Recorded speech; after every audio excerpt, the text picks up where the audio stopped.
And we're live. Hey guys, welcome to Whiskey Charlie, the War Game Chat, our monthly show on YouTube. And we've actually got a couple of shows this week. I'm Mo from Mo's Game Table, and joining me are my co-hosts, everybody's favorite Gimp with the Limp, Gimpy Gamer Nate Rogers. How's it going, Nate? Doing great. Nice to be here with all you lovely ladies. There you go. And we have the War Game Wizard from Oz, Kev Sharp from the Big Board. How's it going, Kev? I'm doing great. Look, happy face, right? There you go. And our special guest, Mark Herman. How's it going, Mark? Very good. As I told you, right now I'm talking to you, and I'm watching this. I'm playing in a game of Battlestar Galactica, so we're going to stream Galactica while we talk about Pacific War, which I think is reasonable for. They both have ships, right? Exactly. They do. I have an aircraft carrier that I'm here also, right? Perfect. Nice. Well, yeah. Speaking of that, I heard you have a new folio game out called Pacific War. That's what we're going to be talking about today. Oh, Jesus Christ. I think I just dislocated my shoulder. It is a mighty big box. That is definitely a mighty big box. I got to tell you something. It actually is a brick of 10 pounds. I swear to God, it really is hard to pick up. Well, you know what? It should have come out 2 years ago, because when everybody was stuck at home with COVID, it could have been everybody's gym workout. It would have been a great workout. Get a couple of them, kind of do this, Get two of them going, right? Exactly. Do your reps all day. Like a kettlebell, right? Exactly. So so we're going to be talking about Pacific War while we have the non-Cylon. I hear he is now he's not a Cylon. I'm really bummed about that. I'm Laura Roswell. I'm sitting on the Colonial One, and it turns out I actually am human, so not good. I was hoping for the Cylon thing, but Colonel Ty is a Cylon. He's already on the Resurrection ship, so things are starting to heat up on the old game. Should be interesting. I'm watching sort of like the. Are you playing that hidden role Battlestar Galactica game? Yeah. Yeah, I know which one you're talking about now. Yeah. In fact, hang on. I'll give you a. Oh, there you go. Nice. Pays to have multiple monitors. Oh yeah, I got shit all over the place here too. So everybody's been talking about Pacific War. It's a huge game, literally in multiple ways. Not only is it a big game, but obviously it is a big game physically. It's been a big seller for GMT, and it's been getting out to everybody. Everybody's been showing it off, and I've been really excited about finally getting an updated version, because the original came out in 1986, 87, 85. Okay, so it's been a minute, as the kids today say, since the original came out, but now we've got the newer version. And what are the changes from this version compared to the original? Well, the first thing is it has the effect of being a first edition, in the sense that 35 plus years ago, there's no art, there's no mechanicals, just getting all of the original material into a computer of I actually did it. I had a K Pro 4, which is equivalent of like an MS-DOS machine using, I don't know what the hell I think it was Super Cal. I don't know what the hell I was using, but I typed it all out on a machine that doesn't even exist anymore. I have no idea how to even, and the art, of course, and all that stuff doesn't even exist anymore. So it's really a first edition, obviously based on the original. But the things that are really different is I didn't like the submarine rules in the old game. There was a couple of things in ground combat that didn't, in ground activation that should have worked one way, but and actually my main and I did it over the 2 years of COVID. So this is what I did for 2 years while I was stuck in, like in one spot and couldn't breathe on anybody but my wife and, all this kind of jazz. And, but the thing that I realized was when I was 31, I was out of my mind, is really what I realized. I mean, I don't know who that guy was, but I don't know. He's insane. I thought that dude was crazy. The craziest thing to me about the old version was that you had engagements, battles, scenarios, and campaigns. So you weren't just trying to do the Pacific War; you were trying to do all of it at every scale, and that was one of the attractions too, right? I played the old one quite a bit, so yeah. I mean, like I said, that guy was nuts, but crazy. But it was, it's an incredible amount. I mean, so just to give you a quick background. So 11 years ago, okay, so just you might have heard of this guy, Kurt Schilling. Anybody ever hear of that guy? Sure. Yeah. So Kurt Schilling is, and I'm a Yankee fan, but I've always been a Kurt Schilling fan. He's just the most amazing pitcher of almost all time. Forget about anything else he's done. He's just a great pitcher. And he contacts me when he was part of MMP, and he says to me, I want to do Pacific War. So I said to him, just because of the bragging rights, I said, I'll do it, but you personally have to sign the contract. So I have a signed contract from Kurt Schilling, which is a one-off. Not many people have that. And I actually won a couple of bets because these Boston Red Sox fans, they say, well, I have a signed contract from Kurt Schilling. I go, and I don't want to say, BS, you're full of, I'll tell you what, I'll give you $1,000 if you could show that to me. So, after making a bunch of money, I didn't take the money, but after shutting them up, when I showed them the contract, they were like, wow, Kurt Schilling. I said, I actually don't know Kurt Schilling, but he signed the contract, so that's good. And then MMP, I guess Kurt Schilling went off and did some other stuff. He left MMP. I don't know what happened there. And then the game, wait a minute, we got a skill check here. What's going on? BSG break. Chris, all right, when I see it's going to come to me in a moment, I'm going to have to make some card play here. So we're going to just get queued up to help the team when it's my turn. I'm just watching the feed. I know I go after, who do I go after? I go after Jim. Anyway, so this is multi-processing. So anyway, MMP kind of lost interest, and I don't blame them. I mean, they were looking at this ginormous project. They actually did some artwork on it. Mark Mahaffey did a map, and it was kind of cool. I used it for a screensaver for a while. And but they make a lot more money from ASL stuff and all their tactical systems, and it just was languishing. So I talked to Brian. He said, "Yeah, I'm not really that interested." He said to me at one of the shows. I said, "Well, then let's just break the contract." And then I was going to forget about it. Then all of a sudden, Nuts came along, those French guys, and they said they wanted to do it. So okay, hang on, I got to make a skill check. Pretty fitting. They're nuts. Yeah. Well, hang on. I remember seeing videos of some of the art renders being done for the aircraft for Pacific War when it was with Nuts Publishing. As I tap dance while he makes his cut. Yeah, exactly. So I just just so you guys know, we have the crisis is an unexpected reunion, and we lose morale if we fail. But I just threw in. I'm a human. I just threw in about 5 points that should put us over the top no matter what. So anyway, so then it goes to Nuts, and and then this guy named Olivier Revenue, who's a very talented, very very talented artist, does the map and does the counters for the game. And then this guy Thibaut, I think his name is. Yeah, he's the head.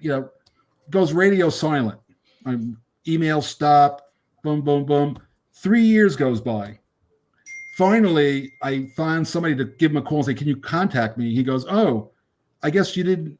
I guess you would have figured out that we were no longer interested in the project." 3 years. Like I go, my ability to read your mind is not real strong. I'm sorry. I used to be able to do that when I was 16, So now, what is it now?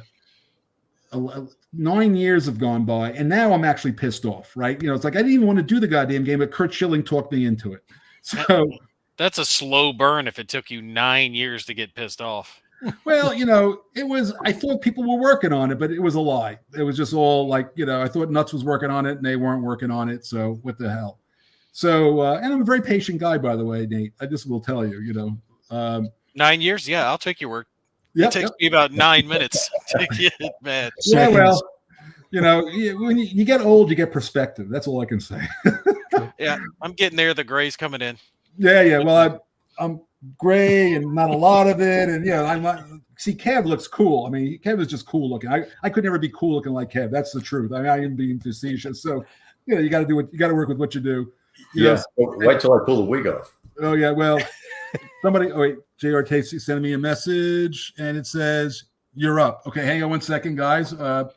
We're going to quickly I got to remember this order of battle. Receive skilled cards, so I get draw a hand. 1, 2. For those who don't know, we are not only talking to Mark, but Mark's also playing a game of Battlestar Galactica. So this is a variety show. And when he comes back, Nate, you have a question for him? I'm thinking that we should put this up to a group vote on what he does in his game. Okay, I think I know something. I think that is an awesome idea.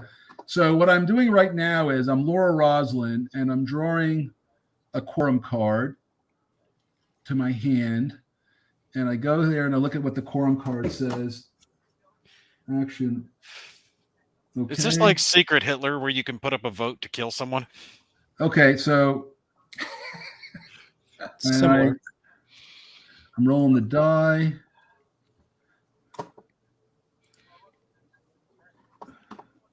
I think this might. Hey guys, morale's up by 1. Cake is the most unusual interview we've ever done. It's different. Okay, so I just I successfully got a quorum.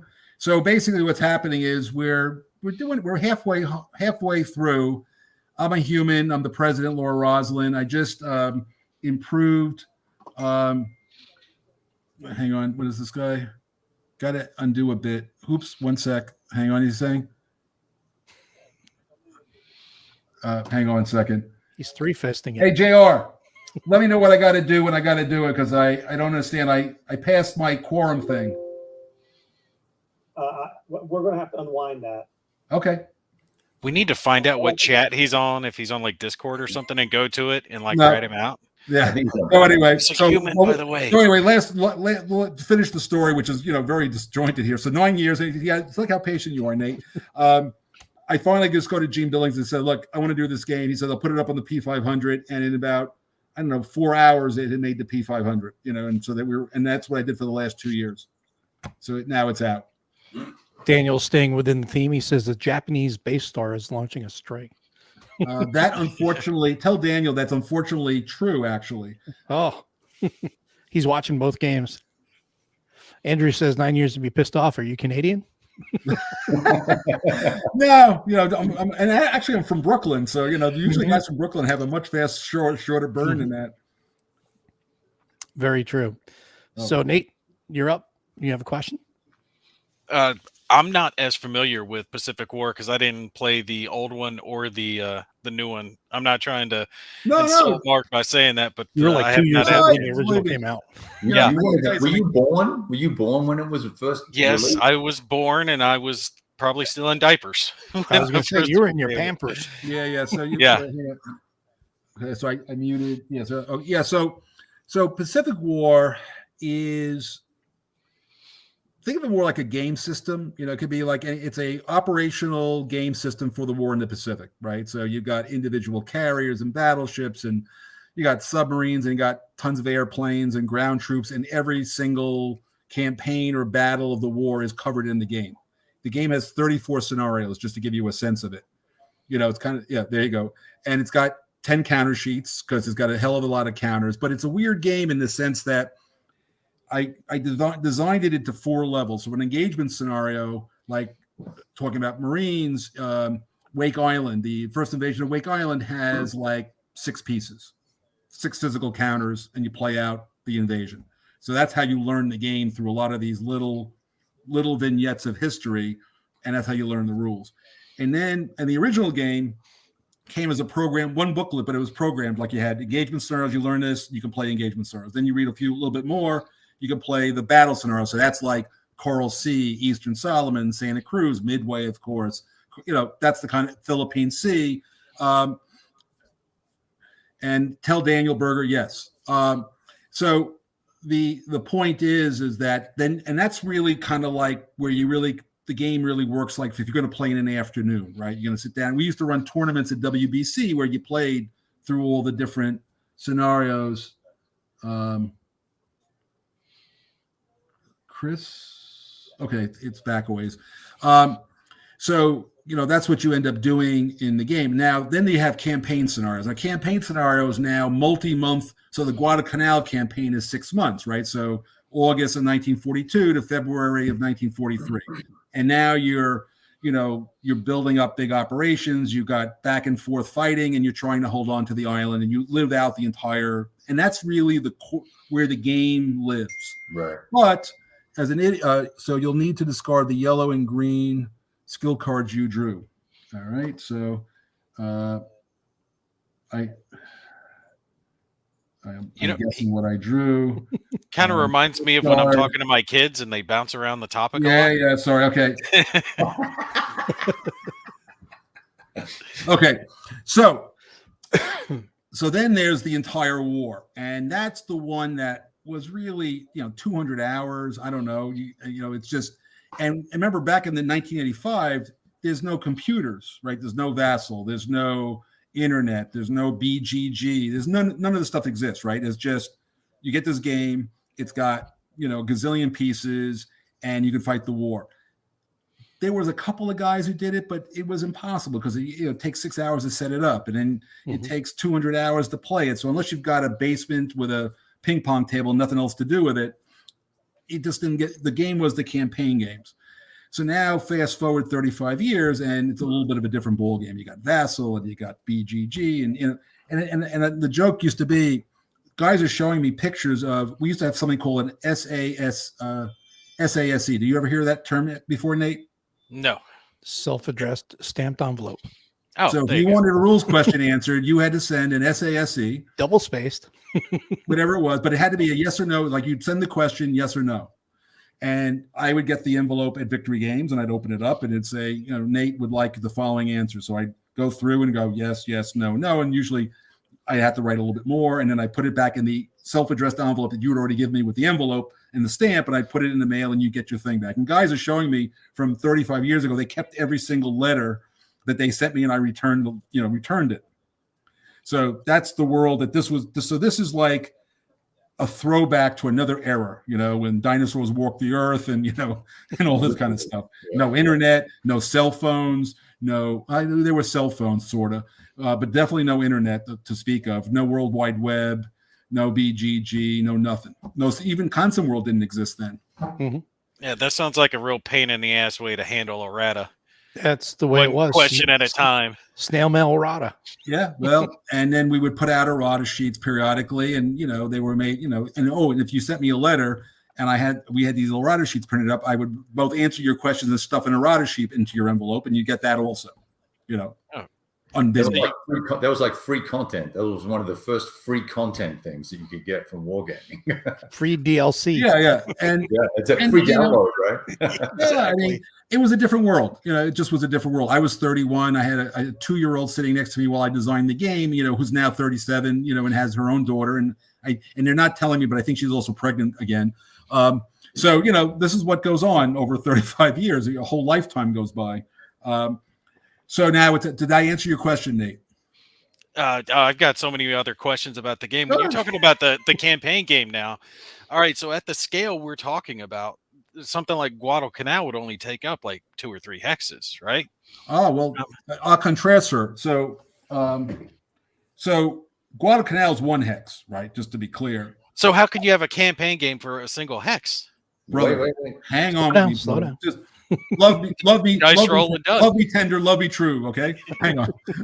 So, hang on. Oh God, I think I just dislocated my shoulder. Don't hurt him. Don't hurt I him. dislocated my shoulder. Grab map A. I'm gonna get the paper map. So, Nothing like Kev telling the designer of the game what to grab. Well, I didn't want him to break his back trying to pull out the map. well, you got a map like this, right, Kev? You see that, Nate? Yeah. Guadalcanal is there-ish. However, the Americans are over here. Rebol, I gotta do it this way. I can't do it. Rebol is up here. Truck is over here. So the campaign is these forces are all fighting into a cauldron called Guadalcanal, but they're coming from all over the place. Mm-hmm. Okay. So, yeah, I see what so you're saying. while Guadalcanal's 1 hex, Guadalcanal's maybe 1 hex, it's the center of all the things you ever read about in a book. That the carriers are sorting out a truck to stop the blow of Guadalcanal. The Americans get intelligence, and they send their guys to stop them, and they fight the Battle of Eastern Solomons, and they'd stop them from blowing up Henderson Field. And then later on, the Battle of Santa Cruz, and the naval battle of Guadalcanal, and all the offensives in the Tokyo Express, and putting reinforcements into the island. And all that stuff is in the campaign game. Now, I was reading up on it before we started this video, and I got to say, I do like the idea of bidding points for the initiative, and that way, one side, whoever wins it's planning their attack, and they are going to do whatever they're going to do, and the other side has to react to what the offensive side is planned. I think that is a good system. It'd be interesting to try, but definitely not solitaire friendly, I would say. No, in fact, I rated it 2. It really shines as a hidden game. It's a hidden information game. I did in the game, there is a few solitaire rules, but hang on. What is J.R. Tracy asking me to do now? You need to vote on your pending incarceration, but you get to vote. Wait, I'm going to say, put me in jail. Put me in jail. I'm a Cylon. It depends on who's in jail with him. That hot blonde Cylon, that wouldn't be too bad. This is true. This I is just told true. JR, I said, put me in jail. That makes it easier for me to do the interview if I'm in jail. And by the way, Nate, this is a very important point. The best way, and this is a true statement, one of the play test groups for Pacific War when we did it were guys that were in prison. Captive audience, literally. They had we didn't know how they handled rules questions, but we do know that they had the time. That's true. That is true. That is actually a good way of doing it. You were in prison. I'm assuming a federal prison that had a little bit of room in their cell. It's been a long time, Kev. I just know that the guy was in jail for, like life or something. Campo reminds you, New York City bail. Reform does not extend to bail. Sorry. Sounds good. Nowadays, though, the inmates would be able to play Vassal because they all have like internet and stuff like that. Yeah, but I did get. In fact, by the way, at SPI, Atlantic Wall and Terrible Swift Sword were played by guys in prison. Speaking of SPI, Leslie Davis says, "How did the original Pacific War game differ from SPI's War in the Pacific? Are they siblings?" No, that's an interview in of itself. Yes, that was a. That's who even did War in the Pacific. I don't even remember. I remember play testing it, but I don't remember who actually was the designer. It wasn't Berg. It might have been Irad Hardy, but I'm not sure. I have to go look at the game. But you gave Daniel an idea. That's right. There you go. Daniel got some ideas now. Well, the Pacific Theater would be the hardest area. I mean, of all the war game areas to cover, it's always the hardest, and it's always some abstract game concept whoever the designer has come up with, and they're all relatively different. I mean, everyone tries something different, but it's such a vast area. There's so much going on in it that no one real single rule system has ever seemed to work quite perfectly when it comes to that area. It all gets over convoluted. Well, I guess I would offer that, and this is not my view. Wait, JR, looks like you have some friends. So apparently, even though I didn't even speak at my own trial, they didn't want me in jail. God, I was hoping to go to jail actually. Chris. Okay, so I think Chris I was Irad and Ed Curran and Jim. Yeah, it was Irad, and I will tell you that Pacific War I don't think was ever play tested beyond a couple of counters. It was, Irad was a busy man. May he rest in peace. But Ed Curran probably did most of the work at that point. Because Ira was head of R&D. I show Curran, Dunnigan, Hardy, and Walzak. Oh, it would have been Curran and Walzak were good friends. They probably did it. Yeah. And John said, "Hey, John, good to see you out there, buddy." I think the new release, Mark, borrows a lot from your Pacific War, actually. Okay. Yeah, it's got a lot of concepts in there that remind me of your system. The combat stuff. Anyway, Nate, I will say that again, not my opinion. Most people have said to me over the years, and again, this is a sample size of like 100 people over 35 years, so that doesn't count like much. They always felt it was the definitive Pacific War game. I don't know. that's Kev, you might have a view, I don't know, but it does cover the waterfront. I will tell you that. God, that's cover the waterfront. That's for sure. Yeah. Maybe I should reevaluate my view then. I hadn't given it a whole lot of attention because of the lower solitaire rating, because I solitaire all my war games. Yeah. But if it's the definitive edition, I mean, I might have to give it a check, because I mean the Pacific Theater, that's my area, that's my jam. Oh, okay. Well, then you got to try it. You got to. I mean, I tell you what, I'm a Marine. if you check it out, I will get online and we can walk you through it if you get any problems.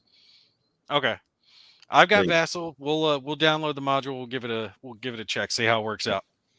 Cool. Dune is up. And it's got lots of scenarios that are super short that you can test out and play. And there's some that are 15, 20 minutes long. But going to the question you asked me, like what is different, and I know Kev, you made some comments about this, so I think it's worth a moment of conversation. Yeah. So the original rule book, as I told you, had this 4 sections, right? Here's the engagement scenario, then you learn some more rules. It's a program rule booklet, right? You've all seen those before. Worked great. A lot of people it was a very complicated game, and people in that era, 1985, were able to. No, John, I didn't call you Ken. I was talking to Kev. Anyway, in that era, it worked out really well. Now, the problem with that booklet was once you knew how to play, even I couldn't find all the things. It was a bitch to find a rule once you knew how to play, because it was all in pieces, right? That rule extended as a thread through 4 things. There's no Vassal. There's no hyperlinked, PDF file. There's none of that crap. It's just a rule booklet. And so when I did this version, I basically said, I want to have a set of rules which is soup to nuts, properly organized and indexed, all the rules so I can find it. And I got to be honest with you, this guy Tom Wilkinson, who Kai Jensen's friend, shows up, and this guy does an index. I have been answering rules questions. I find every rule in about 8 seconds because of the index. The index is amazing. So I got this rule booklet, but then I said, but I don't want to lose this program learning thing, because that was really a thing, especially for a game this complex. So I broke the rules into, there's an engagement rule book. So literally you get the game, you take out see Kev's pulling it, I have it here, but you have this engagement rule book. And if you and it's not like nothing to read, by the way, but once you have that, you can play 8 scenarios right off the bat, right? And you don't need anything else and all that. And then when you're ready to progress, and then, by the way, you give that to a friend because you don't need it anymore. Then you got the battle scenario booklet, which is probably the place where a lot of people won't go past. So you got a booklet that just plays, Coral Sea, Midway, Eastern Solomons, blah, blah, blah, right? So now you got this booklet, and all it does is add one more section of rules. And now you got that to play. Now, if you lose your mind and you want to go to campaigns, you got the core rule booklet, you got all the rules, you play through it. It tells you what's in this strategic and what's not. Okay, so somebody's trying to shoot. We got 2 base stars, by the way, in front of Galactica, and there are Cylons all over the place at the moment. This doesn't look good. Protect Arizona. Oh yeah, we're definitely this is Eastern Solomons, and it's not looking good, boys. It's not looking good. Anyway, was it 7? Okay, so they're trying to shoot down Raiders at this point in time for that assault game. Okay, so. That was how I kept the program thing back in it, and so that was my compromise. But I felt it worked out. Now, are there a couple extras? I wanted to keep all the battle cycle stuff, even if it's in the engagement. I wanted you to have all the battle cycle stuff in one place, period. Even though there's a couple, like I don't think you do demolition or a couple of things are not done in the battle scenarios. But I figured people could sort that out without too much trouble. But maybe I was wrong. Who knows? I always assume too much. And then, the core rules are there, which has everything.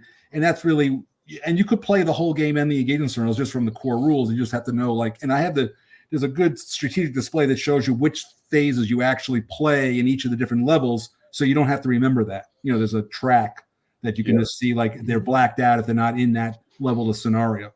So that I find that to be, and that's what I use when I play the game, because I can't remember that many goddamn phases. So, I move a little marker along, and also I'm always walking away from it, coming back, and I'm going, okay, where was I? Now the solitaire piece, I had to create a couple of solitaire rules, because when I was playtesting, and there's some bidding, right? So how do you bid against yourself usefully, right? That would be hard. So I actually created a table when I was playtesting it, and I just left that in the game so people can play with what I played with 35 years ago. There was nothing to change. So you get a little bit of tension on, here's my bid, and you roll a die, and you see if you were outbid by the, by the chart. It's not even a bot. Right. Now, if anybody wants to build a bot, good luck. 4 space near, moves you or a silent to, look at that. So we now have our second Cylon has just shown up, who is, 5. So Apollo is a Cylon. That's sad. And he was out in space somewhere, and he's doing bad things to us right now. Well, that's kind of his job, so he's doing the right thing. Yeah. Well, so now we've got. Show me on the battle store where the bad Cylon touched you. Yeah. yeah.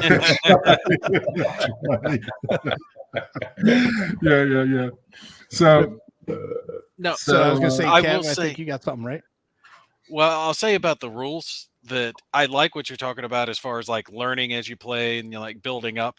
But the thing I think you lose in that is the ability to have all the rules centrally located. Like all the sea battle rules are here, all the air battle rules are here. That you do get that. That is the core rule booklet. The core rule booklet is exactly what you just described. You do have a rule booklet that has everything in one spot. So you've got one that has everything, and then you have one that you learn from. That's this guy. So you got that. If you have that, there is not one word in the game that isn't in that booklet in the right place. And then you have this guy and one other, which is on my game. You know what it is? It's a war about the Pacific, right? So if you think about like a campaign being like Guadalcanal and all the things that are going on around it at Buna and Gazmata and Caviang and Truck and all that stuff, and all the searches over the Coral Sea. That is a campaign, but when you play the war, the strategic scenarios, there's the entire strategic bombers, submarine campaign against merchant ships. All of that stuff gets layered in on top of it, and that's what's not in the other two booklets. Okay, so that's not in there unless you're playing the higher level, larger size campaign aspects of it.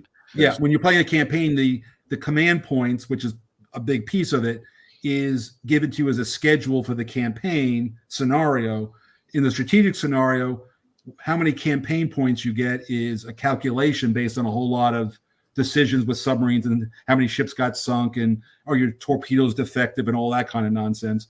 And then eventually B-29 show up and start burning Japan to the ground. That affects how many command points. That affects how many command points you're going to actually have. But now you got the whole war, so you got to distribute them to different HQs, and you got all that stuff going on. Now it is actually your turn. Hang on 1 second. So we're going to quickly draw skill cards. Draw a hand. I've got JR is texting me in real time as I am doing this. So I'm going to go through some while you're doing your BSG. I'm going to go through some commentary from the chat. Go for it. So Daniel's saying, I love the separate rule books and how they're structured. And John is saying that about the Ken thing. He says, you mistook me for Ken T when we met at 2019 WBC. And yes, you can see there is a resemblance between him and Ken, except Ken's got glasses. Okay. That's the one we were at, isn't it, Mo? 2019? Was it 2018? I think it was 2018, yeah. And John's showing up. John Longshore joined us. Achilles, hey. And Kabuki is here. Kabuki's here. Yeah. Chad's here. Gareth is got everybody. Yeah. Got the whole thing. And then Gareth was making a comment. He says, if I buy this version of Pacific War, it would be the third time I have bought it. Never have done that with any other game. It's the power of the Herman. Well, first off, who wrote that? Who said that? That was Gareth. Well, tell Gareth, I can tell you myself, I'm live. First off, thank you very much. I got to tell you, I've been shown a lot of kindness by a lot of people over a lot of years, so I only get to do what I want to do because people buy my games. So thank you very much. That's all I can say. Hang on. So I'm going to let everybody vote. Oh, we're not going to do that. So we're going to have to go for the water shortage. So I just drew two. So I just drew 2 crisis cards. So we're now under attack. And if I pay one of those cards, I get to put it on the bottom of the deck. Another base star and 14 million Cylon show up, which I don't. And since I'm human, that's not a good idea. If I was Cylon, that would be the one I picked. So we're not going to go with that card. So that goes at the bottom of the deck. And we're now going to play the other one.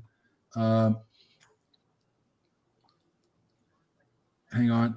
President chooses, and then the current player. Okay, so I'm going to give up 5 cards. So I'm going to go right here. Watch this. 1, 2. That was loud. 3. That wasn't me. What? Sorry, that was Nate. I'll mute when I get my little water bottle out. I'll tell you what, I love this thing, man. Water bottle, but it's got the flavor stuff like put in the top of it.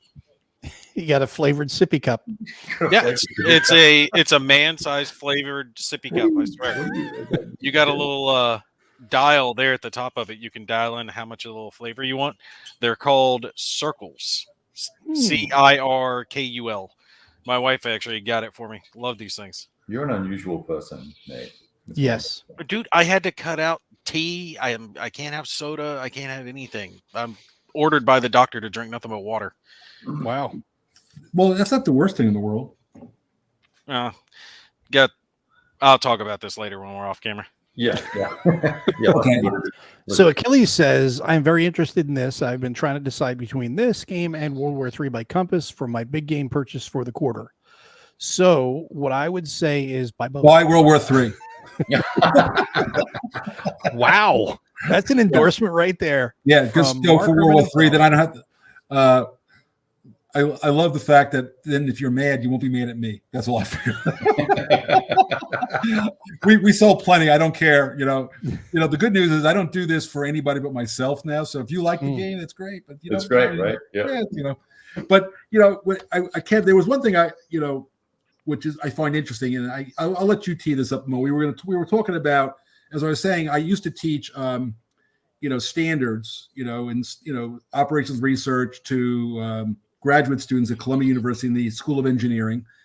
And, so like I said, there was this standard called 6 Sigma. Now I'm wearing a shirt that says 2 Sigma, by the way, which is an investment company. But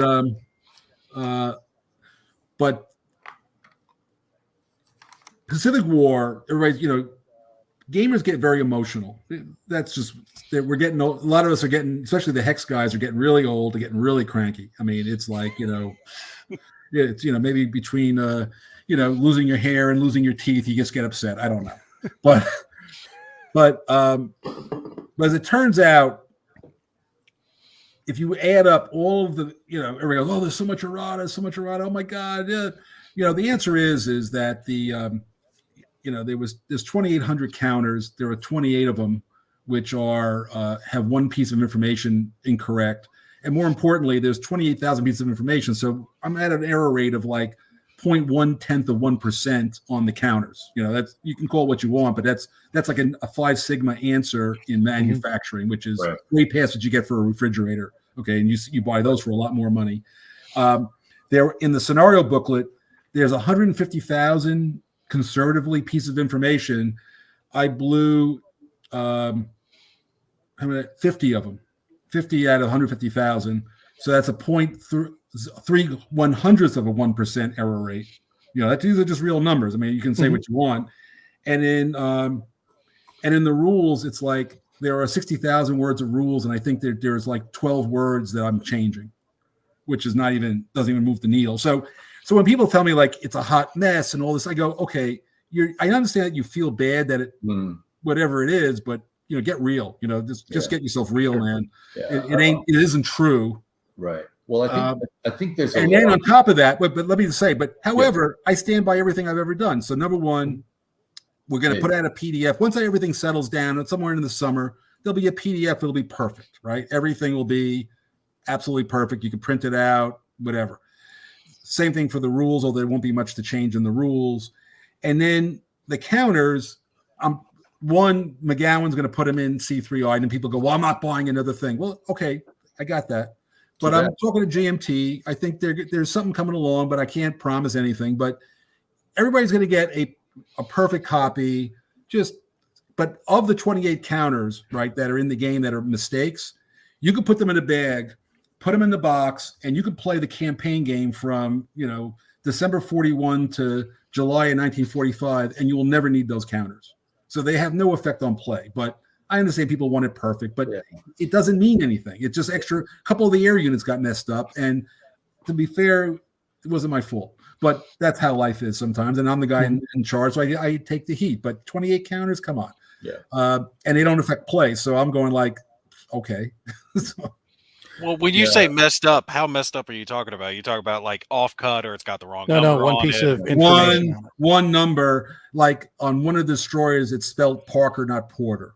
Okay, the numbers are fine, but Yeah, I think that thread, these threads on BGG tend to sort of feed on themselves, right? So there's an element of, well, certainly there's the land of unmet expectations and the land of reality, and there's lots of folks that live in the land of unmet expectations and expect you, because you have a reputation. You may not know this, I think you do, but a lot of people hold you up on a pedestal as the god of game design, right? No, hang on, just hear me out. And this is a compliment, so take this the right way, right? Mark doesn't like these things. And you like, I've played a lot of your games, and of late they have been like onions. As they're simpler and they're subtle, and there's lots of layers to them, and lots of thinking that needs to go in.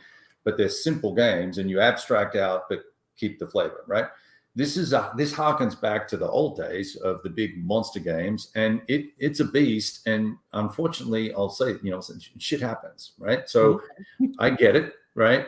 There's mistakes, but I think folks here have got a little uptight about it, and I think part of it's your fault because they have this vision of you not making mistakes, right? So that's on you. But well, Kev, when you said that, I thought you were channeling my wife, because anything that goes wrong, it's my fault. So I got that part. Okay, that I understand. Right. But so if I was going to be the counterpoint to your commentary on Six Sigma and stuff like that, if we take out all the information counters, which are kind of like generic, right? 760 of those. A math guy is gonna go, well, hang on a sec, it's a higher error rate than what you're talking about with the counters. But like you said, even if it is a higher error rate, it doesn't matter, right? He is human. So I don't think the counters that are broken or in error aren't. What number? Yeah, they're a number off or a letter off. Yeah, I got it. Yeah, so it's not a big deal. There's a lot of the aircraft, I think it's 22 counters or 28 counters, like you said, or whatever it is. So out of the, what is it? Because I was adding them up. I was trying to look and think, well, is it a big deal? I was trying to do, because I wanted to do the math too, right? But if you look at just the actual ship, the actual ship counters, which I think was where most of the errors were, or was the aircraft too? It was aircraft as well, right? Yeah, it was the aircraft. So I don't see it as being material, is my point. But I think the fact that you're owning it and saying, hey, we're gonna fix it. It's a monster game. We all should be okay with that. It's more how people then react to that, right? I think then that's their problem, that's their emotions and their issue. So the things I'm excited about for the game is that you fix the sub rules. It's easier to understand the flow of time and how operations work when you get into the more substantial parts of the game. Everything else still works really well in the game. So I'm not upset about it, about what I'm seeing. People will be happy, actually. It's like Christmas. I've been playing. Yeah, look, it's, and I think people got their hopes up about it.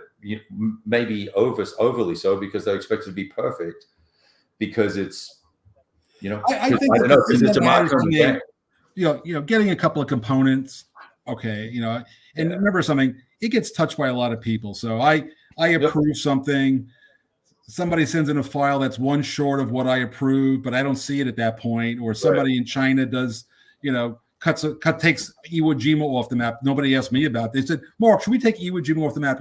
Nate, I was saying to myself, I want to piss off Nate more than anything in my whole life, and I want Iwo Jima off the map so Nate will be pissed off.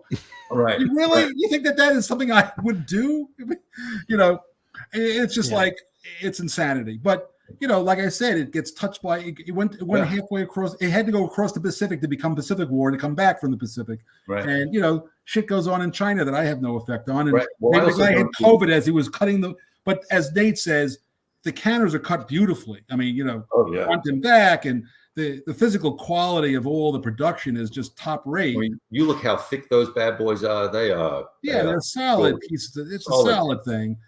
And and like I said, the 28 counters have zero impact on play. Right. So, and that includes playing the whole war. So what am I going to do?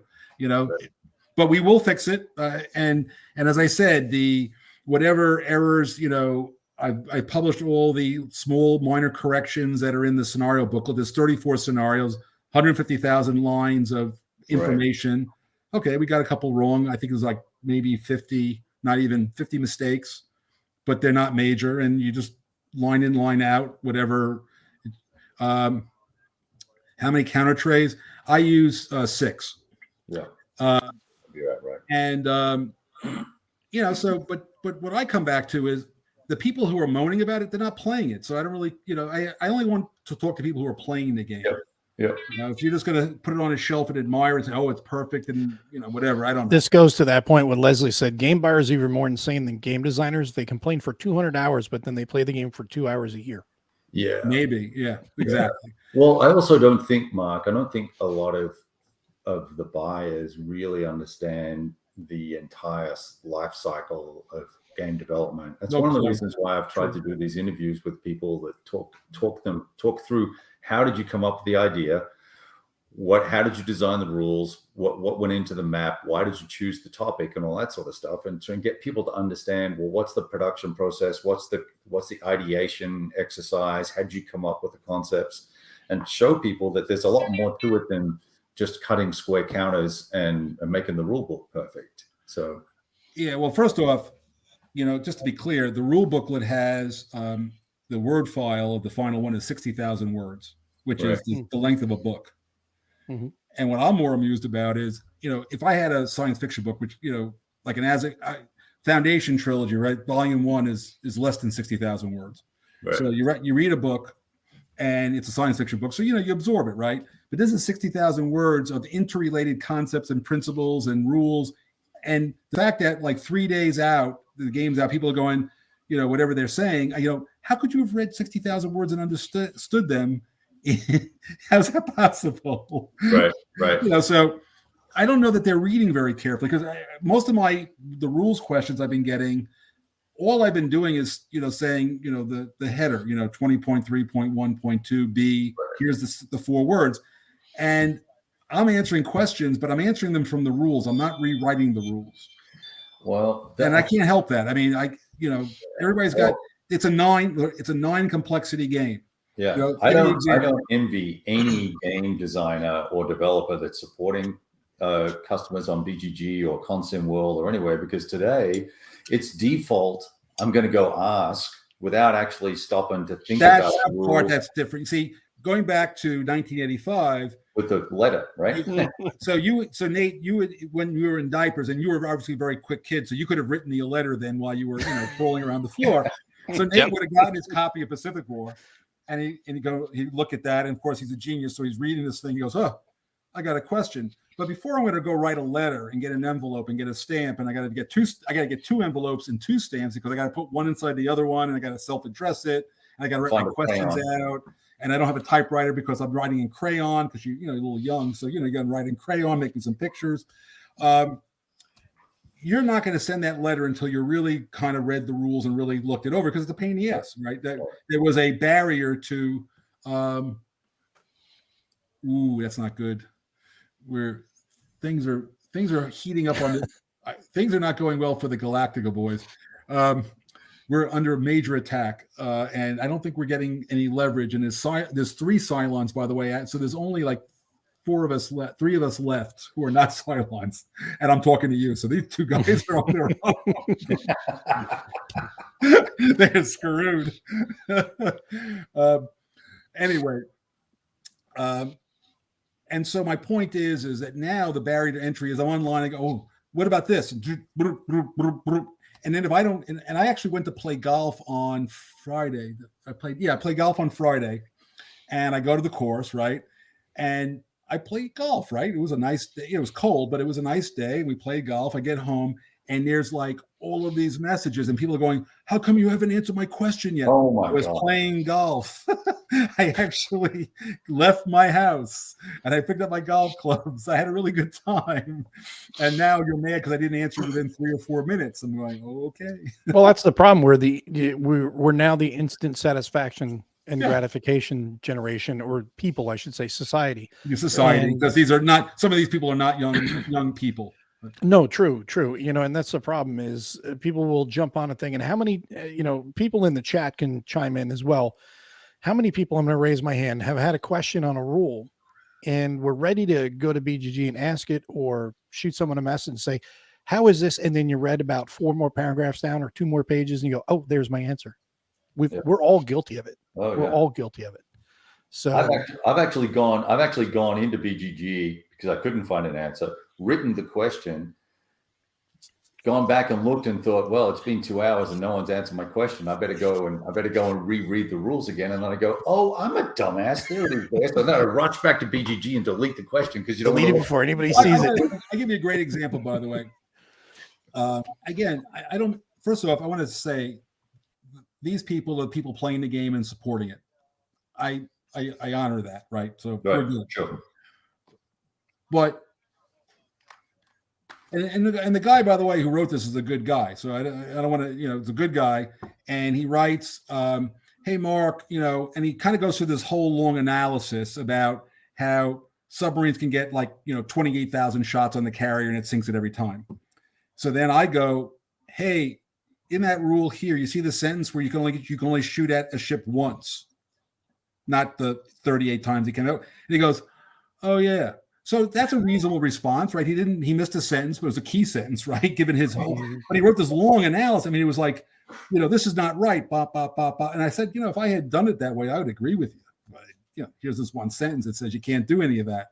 And then he goes, okay, now somebody who doesn't know what's going on comes onto that and goes, oh my God, look at it. You can sink carriers and with machine guns or something. And I'm going well, you didn't see the answer. It's like, but to be fair, it was a fair question. If you missed that sentence, and that's the other thing, it's 60,000 words.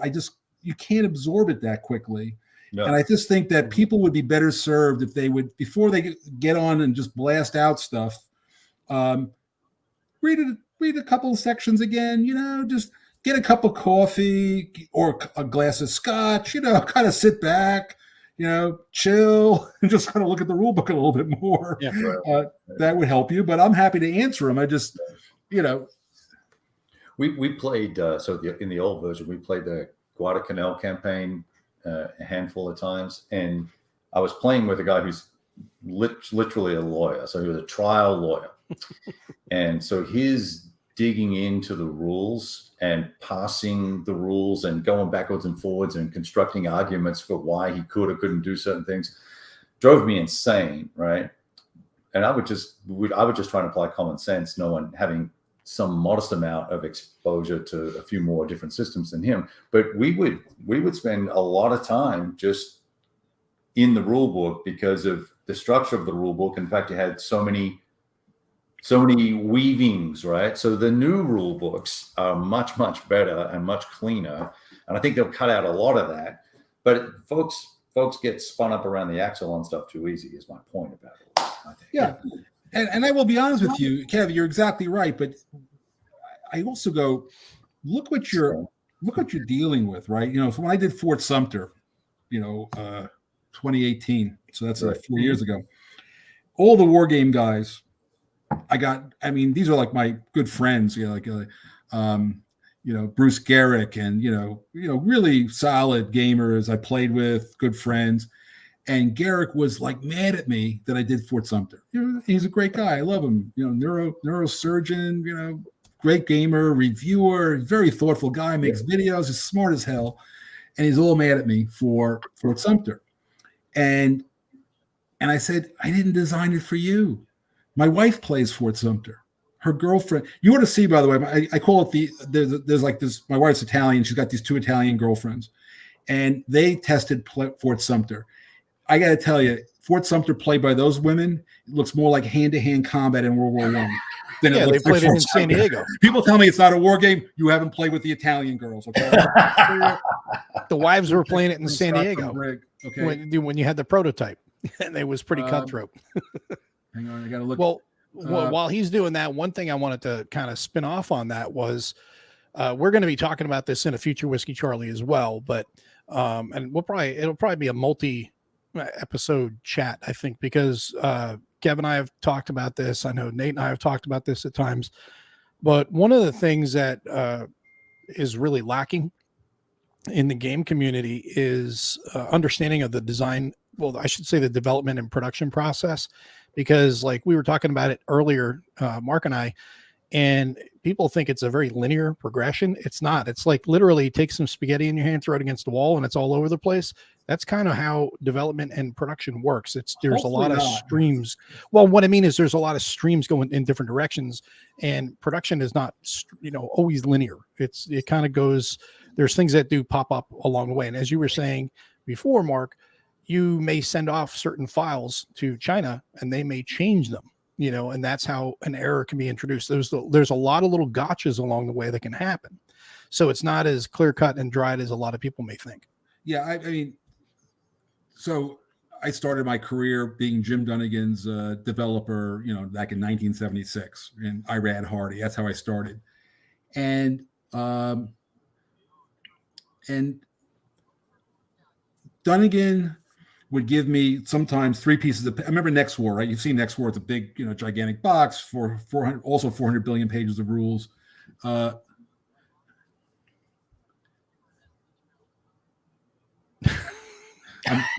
It says purple and yellow count. Skill check to Spring Scott. Hang on, let me just. The whole chat. It's Mark. I love you, and I gave you all the help you can get. He said, I appreciate it. Yeah, there's 3 humans, by the way, and one of them's in jail. So we're trying to spring him out of the brig right now. So there you go. I threw a lot of energy at trying to get Scotty out of the jail because we're going to lose otherwise.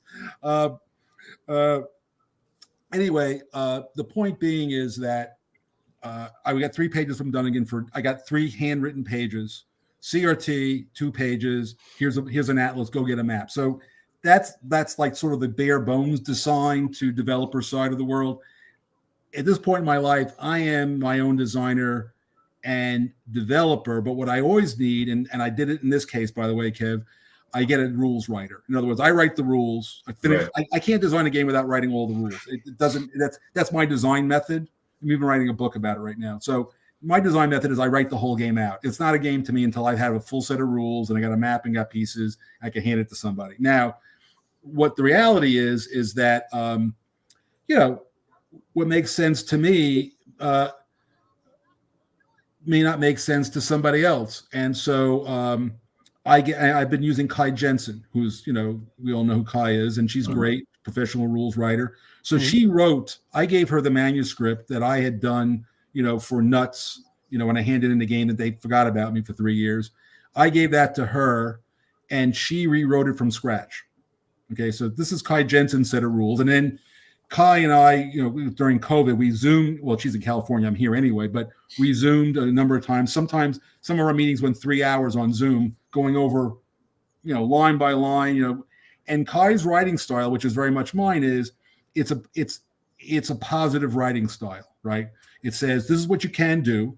So give you an example, in the hidden information rules, right? This is it's a hidden information game. It's 1 sentence. Here's what has to be on the map. Everything else doesn't have to be on the map. It's at your discretion. 1 sentence. Then I've gotten 48. Well, what about dun, dun, dun, dun, dun? I come back and I go, look, here's the sentence. Information counters have to be on the map. That's the force markers.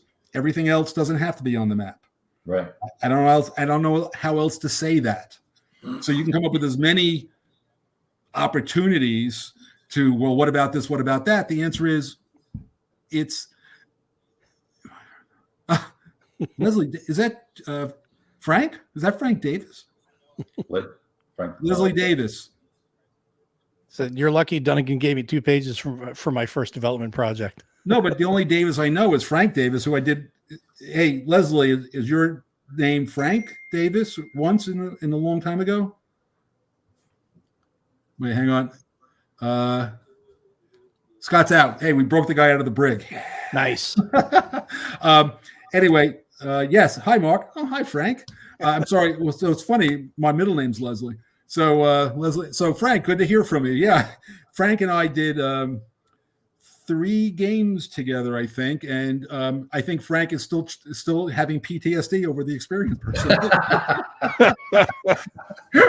So much so that he registered. So I got to tell you a Frank Davis story, by the way. So Frank's on. Frank, you're here. You can validate. So one day, I'm at SPI, and Dunnigan walks in the office. You have to know Jim Dunnigan was not a guy with a lot of like verbiage, right? So he walks in. He goes, "Mark, congratulations, you're the new SPI rules editor," and he walks away. The hell is this? What? I had been there like a week or something. You know, I was like, so I walk. His office was like 3 doors down. So I follow him. I say, "Hey, Frank, Jim, can I just ask you like 2 questions?" He goes, "Sure, go ahead." I go, "What's a rules editor?" And 2, who's the rules editor now? Is this like a new job? He goes, "Oh no, Frank's the rules editor, and you're taking over for him." Oh, so go see him. He'll help you. So I get down to Frank's office, and I see Frank, and Frank goes, "Oh, let me give you the backlog of rules questions." Now I understand. So Frank has a 4-drawer file cabinet.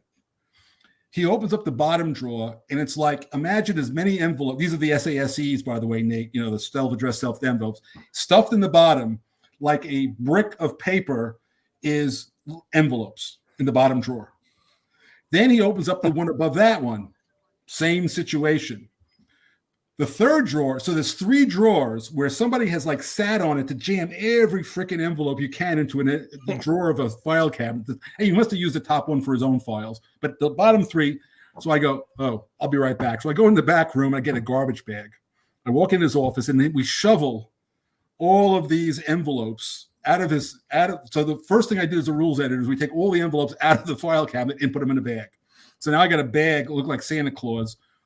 And then I'm not as slow as I look. So I put them in my office. I go to Jim, "Hey, Jim, I'm happy to be the rules editor, but I could just use a little bit of help." And it happened to be Tuesday, which is R&D meeting day. I just need a little bit of help getting rid of the backlog. I don't tell him what's going on in the bag. So he goes, "No problem. At the end of the meeting, you bring in what the backlog is. We'll hand them out. We'll do them, and we'll call it a day." Not a problem. So we go to the R&D meeting, and it's now like about 5:00 in the afternoon. So Jim goes, "Okay, meeting's over, but before we go, Mark just wants to hand out a couple of backlog of rules questions that you guys need to do, and he wants them done now so that they can all go out. We'll be all caught up." And everybody goes, "Okay, no problem." So I go to my office, and I go on the table, and I go, "Oh," and it's like, this mountain of letters sitting in the middle of the conference table at SPI. And of course, everybody's like, and then of course everybody turns. So Frank, this is the part where you come in. Everybody looks at Frank, goes, and I remember Ira Hardy going, "Frank, what the hell have you been doing?" So then, and by the way, Berg does, I think we were there for 3 or 4 hours. 4 hours of Berg stand-up as we're answering rules questions. It was freaking glorious. We call him pizza, food's showing up. We're answering, and Berg goes, "Look what this idiot just wrote. Look at his crap. This guy's an idiot." He's just going on and on and on. And we answer all the rules questions. I literally couldn't mail them in the building. I put them all back in the garbage bag. I went down to the post office and actually put them directly into the post office because that's how many there were. And then I was caught up. And then of course, this is me now. I had a checklist. If I got a rules question for your game, here's my most beloved. I pitched him the last pitch. And yep, that is a true statement. God, Tom Shaw, by the way, was a professional baseball player, and that little sucker could run like nobody's business. And Frank, everything I just told you, you don't remember the collaboration we did? World War I module. There's actually a scene in a cartoon for the Village Voice that we're in together, And we did. Well, Red remember, Sun Mark, you Rising. did say he had PTSD from it. I think he did. And then we had Red Sun Rising, and there was a third one. Well, at least those two, but I think there's a third one. I'll remember it. Anyway, so then after that, I get a rules question in, right, Nate? I get my SASE, and I go, oh, it's a Berg Terribles for Sword question. So I had a checklist. I go to Berg, here's your thing, and I'd say, you owe me the answer. And then I would bug him. I had a list, right? I said, Berg, you owe me 3 goddamn. He goes, and he'd yell at me. He always yelled at me. I yelled at him back. And then he'd give me the letters, and I'd mail them. So, we actually got the thing under control after that. But, so I understand how to answer rules questions. I mean, been doing it a long time. Long time. Long time. That's a good story. Well, here's one from Tom. He says, Mark, when you design your games, do you get a lot of inspiration from chess? No, but I do love chess. Mm-hmm.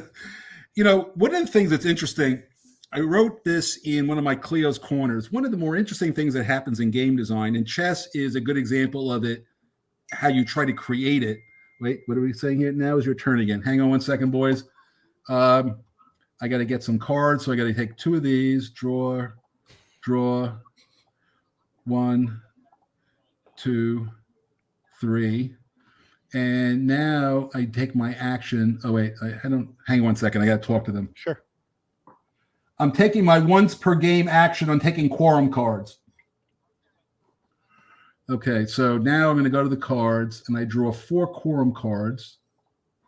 So 1, I'm going to grab 2, some more, guys. I'll be right 3, 4. So we got 4 quorum cards now, boys, and I get to pick one and dump the others. So we go to the cards. Then we go here. What did I get? Anything that could save us? No. Okay, we got the card we want. Okay, discard. Just in answer to your question, Mark, or I should say, Mike, no, he is human. He determined that earlier. You might have missed that part of the show. This is a variety show tonight. Readers, Interview, War Game Chat, and Battlestar Galactica. That's right. Okay, so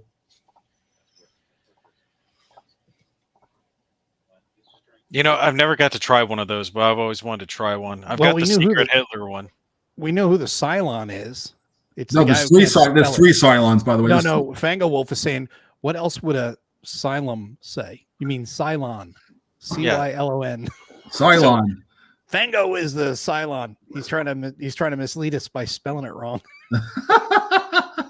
That's pretty funny, actually. Oh, this is no brainer. This card, this one.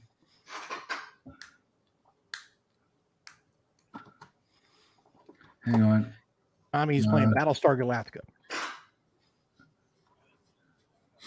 Who's the Admiral? Okay, so I'm pretty much done with my turn.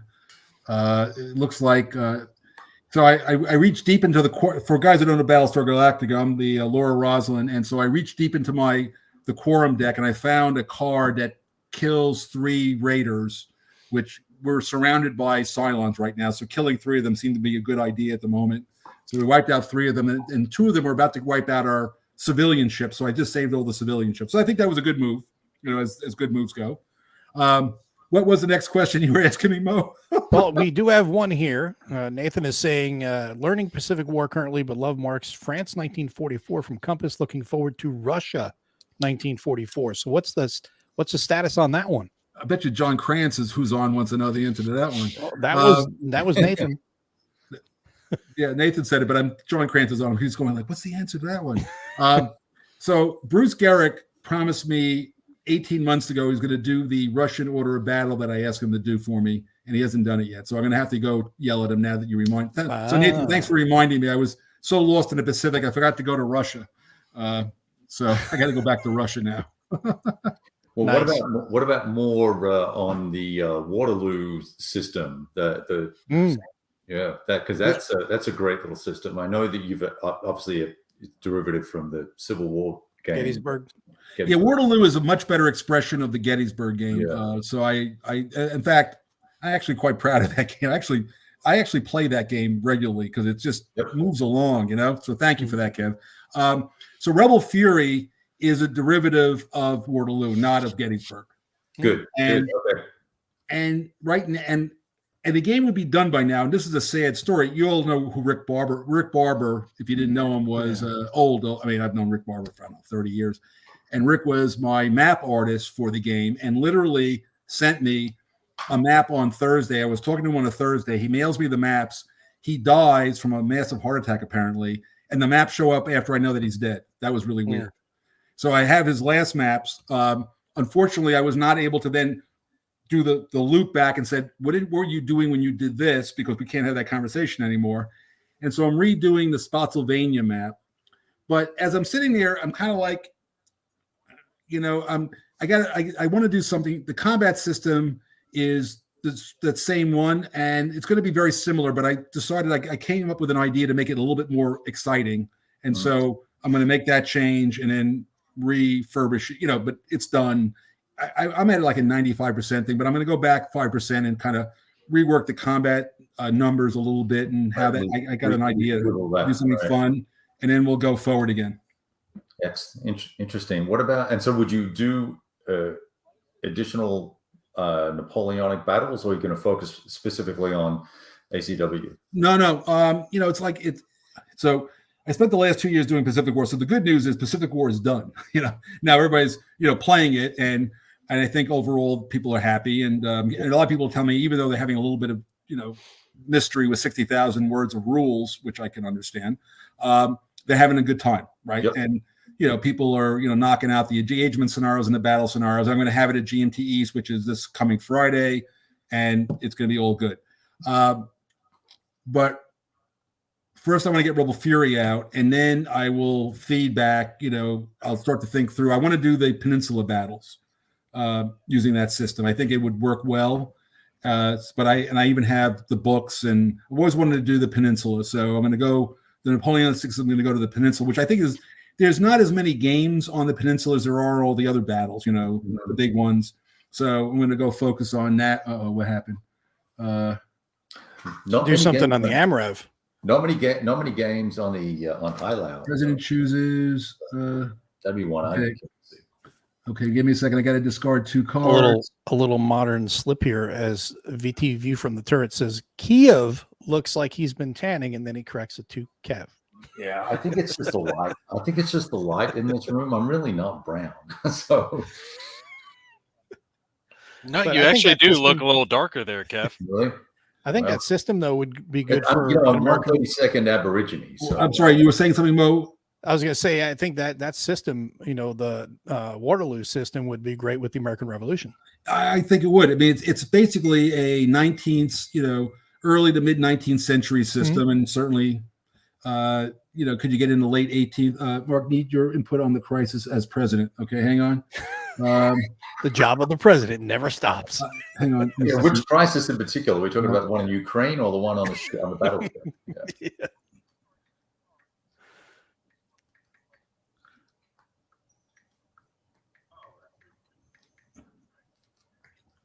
I just told JR I discarded the 2 cards already. I thought they were paying attention, you know. I'm paying attention. I saw it. Stigler says, are you on location in Ukraine? Are you on location in Ukraine, or what it looks like? You're a candlelight in a bunker. Yes, I am in a bunker.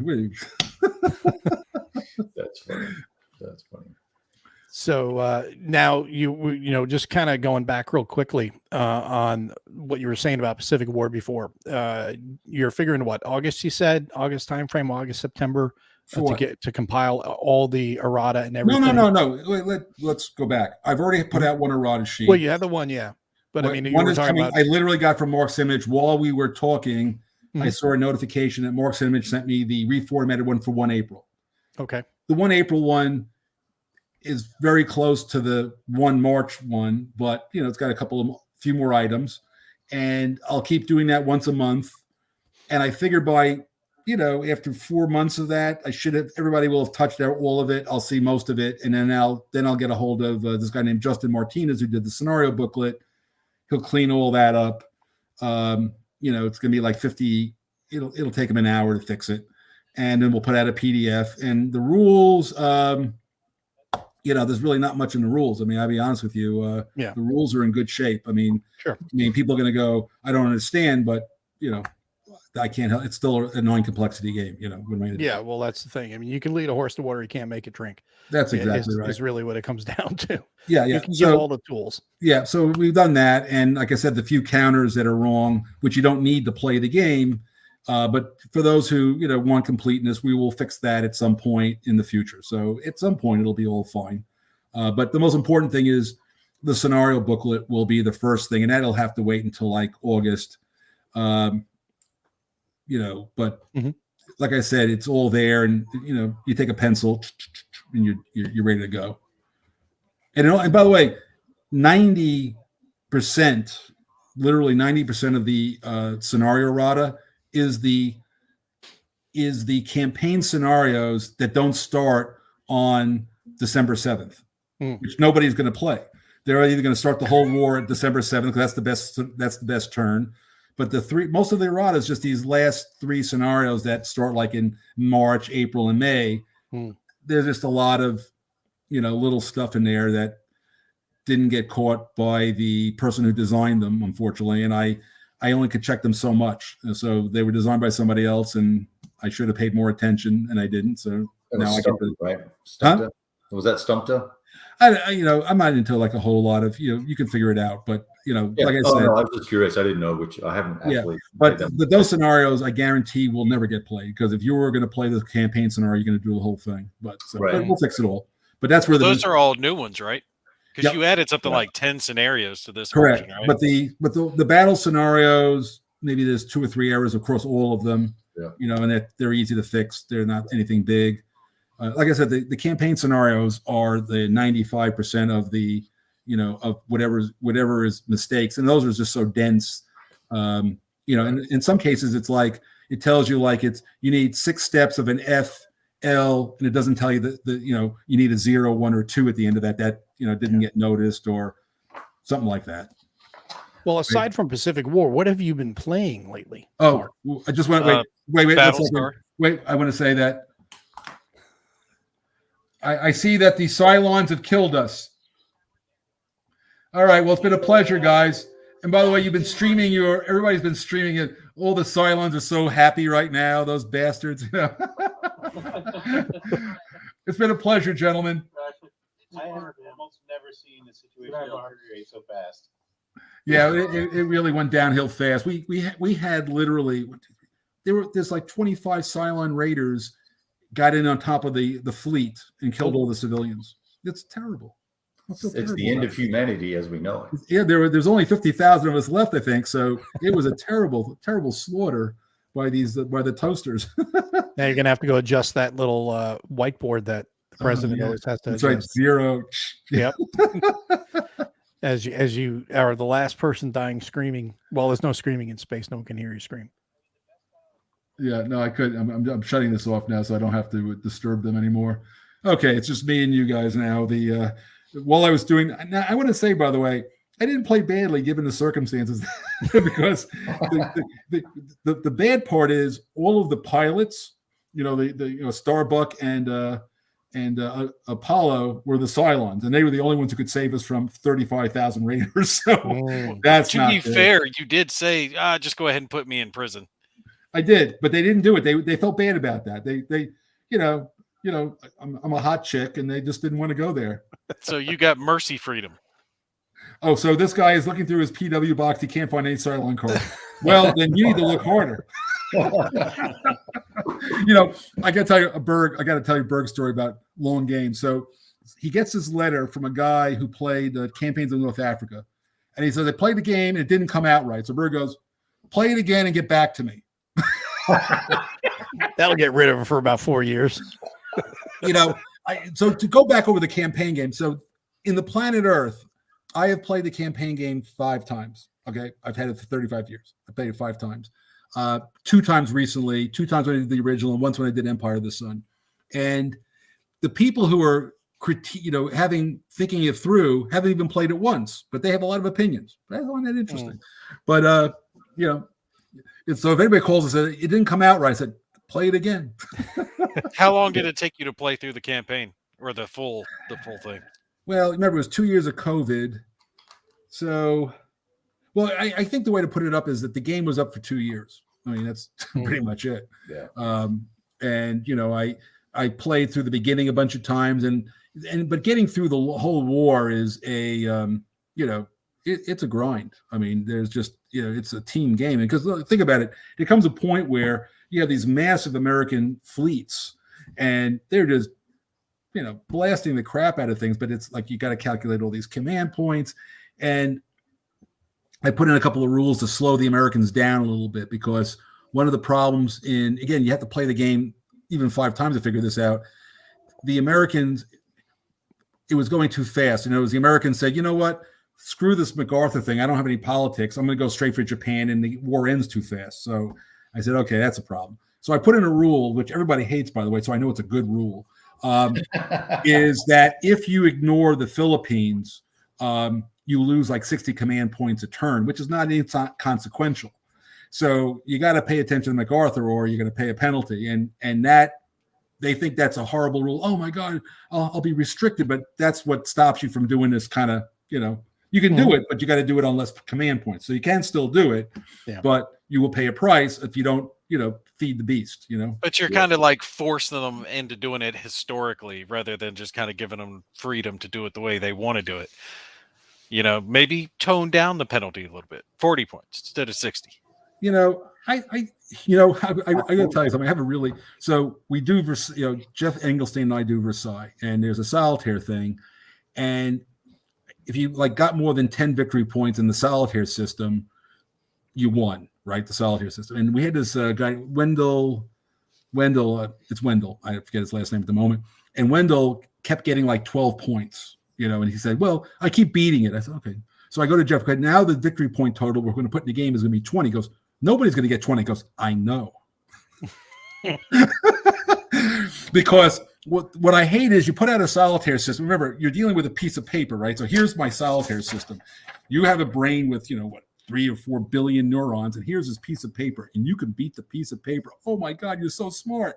So, and they gloat about it, you know, and like, okay. So I made it so that, and I bet you somebody did beat it at 20, but not many. And I wrote a whole thing like, if you can't beat it at 20, you can lower the number. But I made it so high that, you know, nobody was going to write me that note for quite a while. And I felt good about that. You know, Well, so, no, think about popular games, right? If you play video games. that would be know none of things mine, like, by the way, but okay, I got that.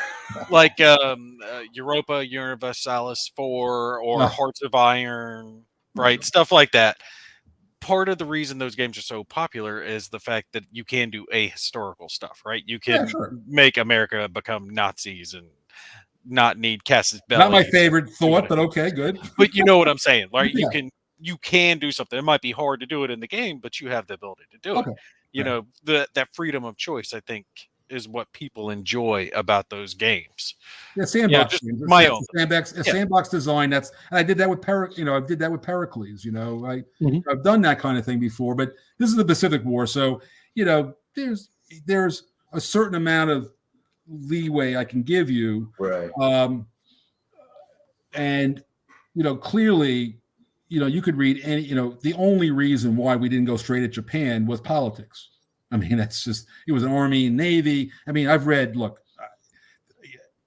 done more reading on the Pacific War than any other topic that I've ever, and I know a lot about it. And I've read all the political books and the military books and all that stuff. And, you know, I pass that along. So I'm just here to tell you that if you don't bring in some part of the inter-service rivalry, you don't bring in part of the politics, yeah, you're going to, but the gamers are amazingly talented at min-maxing any problem. I mean, you give a min-max problem to any group of gamers, and they will figure out how to push that button to, you know, push this way and push that way, and look, oh wow, I won.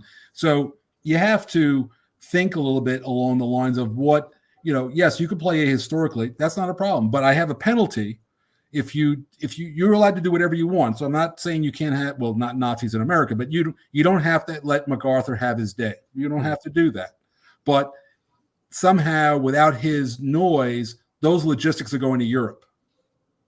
You know, that stuff's not going to the Pacific now. It's going to Europe because there isn't a call for it. And there was always a big argument. I just did, by the way, for McGowan's coming out. The only thing he's waiting for is paper for the cards. I did a mini Burma game based on Empire Sun, right? Yeah. And what you realize when you kind of do a game just on that one little piece of the world is fun. A, it's fun, but B, no legit. It's a 1-to-1 odds battle, right? Two swords are about even, and so if you get too aggressive and you get hammered, now it's not a 1-to-1 battle; it's a 3-to-1 battle. You get killed real fast. So you got to be very careful about what you do. And they didn't have any amphibious lift. They didn't. The only thing they got a lot of was the transport aircraft because of the hump. And Churchill didn't want that. He fought it tooth and nail. But FDR said, "My planes, my rules." That was basically how that went. And so Burma got a lot of Dakota, with C-54 Dakotas and all that. Those planes flying the hump and all that stuff. And Chennault was yelling, "I can win the war with just bombers," which is of course ludicrous. But it was a cheap solution to shut Chiang Kai-shek up, which was fine. And Chiang Kai-shek, by the way, doesn't get enough credit. He tied down most of the Japanese army. There was like 1 million Japanese troops in China that never left. Can you imagine if those guys were in all the Pacific Islands? Yeah, That'd have been bad. And Stigler's got a question for you. How do you decide if a rule like Philippines rule is fair or restrictive? You can't ignore politics if it was a factor in real life, right? Well, so here's the thing. I'm, when it comes to a game, I'm the Supreme Court, right? So I have the last word. And, I played it. I thought about it. I did. And I also do a lot of, I get a spreadsheet and I work through some numbers, make sure I understand what I'm doing, because there's no way I'm going to play it enough times or anybody. And by the way, play testing, was at one time easier, but getting any group of play testers, they get very enthusiastic. You send them this stuff and you hear nothing. There's always a couple of guys, groups that get involved and they'll put in like 2 or 3 plays, but then, this guy, he had to go see his grandchildren and this guy had to work late, and we couldn't get it together. And what you get from play testing is okay, but not, and where the COVID's really hurt me not personally, like physically, but in fact, the guys I was playing Battlestar Galactica with is the guy, all my friends from Manhattan, and I'm going to see them this Friday, first time in person, like in 2 years. So this is very exciting for me. I love these guys, great guys. But when I used to go to this guy J.R. Tracy's house every Tuesday night, I had play testers, and I would sit there and play with guys who are really good gamers, and we had the game and we could test it, and I could see what they were doing, and that is valuable play testing because I observe. I'll observe and see what's going on and, what are they having troubles with? And, and sometimes I'll be in a play test and nobody's doing like something I want them to do. So I'll go, tell you what, anybody who does that gets 10 victory points, just because I want to see it happen. You get 10 victory points. What? 10 victory points? I'll do it. There you go. So I have to be there sometimes just to see how that mechanic might work. And I don't have the right incentives yet, but I want to see if the mechanic even works, and I just bribed the hell out of them. I said, "I'll tell you what. If you do that, I'm going to get you a drink. How you like that? I'll get you." Shouldn't that tell you something though? If like none of the people are playing it the way you want them to play it. No, Nate. I'm not. I got a mechanic, and I haven't got the right min-max structure yet. Yeah, in other words, I haven't given them enough incentive to do it. But it's historical and it's kind of cool. Now I might take it out later, but I just want to see it work. And so if I go to a gamer and say, let's do a simpler one. Like you're in a CDG, you all played at least one card-driven game in your life. Mm-hmm. sure. Yeah. I give you a card and it's got a value of 3, right? And the event really sucks, right? It's not even that interesting an event. So what are you going to do? You're going to play for the 3 card of the shitty event. You're going to play for the 3 card, right? So now I say, okay, the problem is I need this event in the game, but the 3, it's not a good min-max problem for the player. So now I'm going to make it a 1. Now it's a 1 card with the event. Also, the event looks real good. So now the event happens, or it's a better choice. See what I'm trying to say? So the incentive structure is not that maybe the game sucks. Believe me, most of my games do. But, I want them to just try it. And sometimes you have to understand how they're min-maxing the problem, because gamers are amazing at that. And so the fact that I didn't get the min-max right on the first try doesn't mean it's a bad mechanic. It just means I haven't given them enough incentive Right.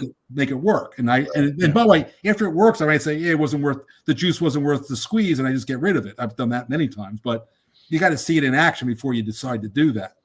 Plus, you want to see them play to see how they're playing the game, because there'll be some guys that'll sit there and analyze. They're min-maxing, and then you'll have the other people like me, like, hey, I'm just going to run right up the middle and start swinging.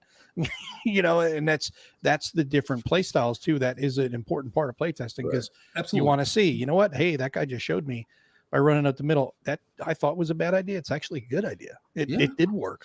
So maybe I need to look at something over there. Well, I also have, for sure, Berg used to have something called Berg's Review of Games, it's called Brog. And there was he had found this guy who was a really good illustrator, had some cool cartoons. And I don't like reviewing other people's games, because, if I say something, they say, well, you're being critical and you suck, but anyway, a long time ago. So Berg said, you got to do a review for me. I said, okay, fine. So I'm very analytical generally. So there's a really great game called Mechanicao, which was a gamers. Dean Essick is one of my favorite designers. He's also a very good friend of mine. And I love his battalion combat system. Best one I've ever seen in best game system for that kind of level I've seen in 50 years. So I play all of them. And in fact, on version 2 of the rules, I was interacting with them, and I was playing with those rules and giving them feedback. And I just bought Aracore. I love that system. So great system. So my only point is that Berg would make. So I did Mechanicao, and it's a Mechanicao is I guess I don't want to call it a word, but it's a creek in Guadalcanal. That was the boundary between the Japanese lines and the perimeter of Henderson Field for a period of time. And there's a number of interesting battles between, the 228th Regiment and, the Marines, I think it's the 5th Regiment, whatever it is. But there's a bunch of really interesting tactical battles there. And going back to your point, Mo, I always look at a game and I do what I call the Pickett's charge methodology, just to test. I just want to learn. So my basic view is, if I take a bunch of guys and I charge machine guns, and I don't get annihilated, there's probably something wrong with the game. Yeah. But if I get annihilated, I go, okay, now I'm interested. I'll try something else now. So I try the things that shouldn't work first. Right. Make sure they don't work. And then there may be a game here. If I can do weird stuff like that and it works, then, play tested dumb strat. Yeah, I agree with that point. Steve Jackson, I haven't seen Steve in forever, but yes, he's correct. You want to try. I never forgot. I remember Great Battles of History was believe it or not, was a computer game at one time. And my son Grant, who's now a father, soon to be of 2 children, who's 30, going to be 31. When he was 4, I used to get the new versions of the PC game from these guys in Utah.